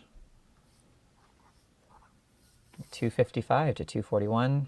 1128 to what I believe was another 1342 or 1340, I think. 1340. Another excellent day for the Dynamite. Yeah, that's 20 points out of a possible 24. That's a good day. That's a stellar day. That will rocket them up the board very quickly. Yeah. We'll just wait for Jimmy to get settled here, and then we'll bring in our managers. Obviously, a great day for Dakota Dynamite, which means unfortunate days for the other 3 competitors. They can't all be winners. Ran into a hot team this week, and that was what we were talking earlier in the session was, if you get off to a hot start, hopefully you can carry that through the whole session, and Dynamite nailed it out of the park. They certainly did. And it was up and down the line. There was no, Chad 850, Tyler would have been right around that, but nothing like world-beatingly spectacular, but they was just solid top to bottom. Yeah, for sure. We might as well bring in our PinSanity co-managers, and we'll bring Jimmy in here too. Looks like he's ready. Hello. How's it going? We're doing well. Guys, good game. Yeah. PinSanity? Yeah, go ahead, We'll Tyler. start there. PinSanity, yeah. Obviously, not what you wanted. You held on to your poles for a little bit. What was the strategy there? Yeah, I kind of Um, no. Who are you talking to, Tyler? You Too two. bad. Yeah, Yeah, that's you it. guys. Okay. it's hard to decide really who to pull. They're all hitting the middle and they're all doing really well. So we're all given warning. Yeah. And every time I warn them, the other side. Always makes it tough on the coach. Well, you guys still have a lot of season left, so, keep your heads up and work hard for those ones. Anything can happen in the league. Dakota, great day. Walk us through it. What did you think? Thoughts, feelings? 20 points. Good day. Fantastic day. I got to say, 6 poles, 6 strikes. That's the stat I was looking at today. So Aaron was under pressure going in late there. Just the manager's stats being stacked That's real right. high there. Yeah. So obviously that's going to vault you guys up the standings with 7 games in already. You only have 4 games left. I didn't look at the schedule. Are you guys playing any the rest of the year, or is it all next year? December. Play in December. Ask her. Nice. She knows that one. Perfect. So you'll have most of your season done even before we get into the new year. So obviously, as many points as you can get and stay away from the the middle of the group. That would be fantastic for you guys. Yeah, I think we'll wrap it up there. Thanks very much, guys. Best of luck. Thanks, for the guys. rest of We're the going to work season, the audio here for next week. Yeah, we're having trouble with hearing you, and the speakers aren't working great. But anyway, thanks for everything, and we'll see you next week. You bet. Thanks, everyone. Have a good one. Great. Thank you. Well, thanks, crew. You guys did an awesome job. I was stuck in the back doing a lot of tech work. You guys carried the show. Love Tim it. and I can talk all day long. Yeah, it was a pleasure. Anytime. Now you get to sure. go watch some football. Yeah. Go blue. Go blue. Hey, that's what Alberta says all the time. Go blue. Yeah. That's how we can get you guys on board. Well, I'll cheer for the Bombers. I have no faith on, or I have no loyalty to any of the teams left in the Grey Cup. So one last pitch here. Go to the merch shop, buy your team's favorite or your favorite team's apparel, even buy your enemy's apparel. Do whatever you need to do. Support the team, support the league. We'd really appreciate it, and there's some really good stuff out there. So, even buy a next gen shirt if you want. Like, Do it. And yeah, we'll wrap it up here. We'll see you guys next week. Have a good night.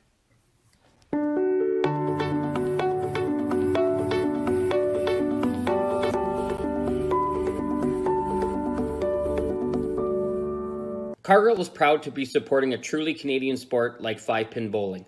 We look forward to watching some great competition from many competitors and bowling centers across our country.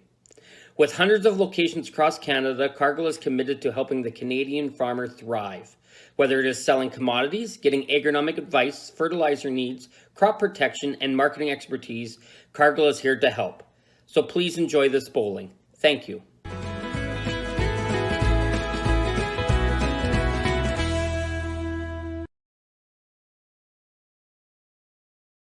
When you come to the Canadian Brewhouse, you'll feel right at home.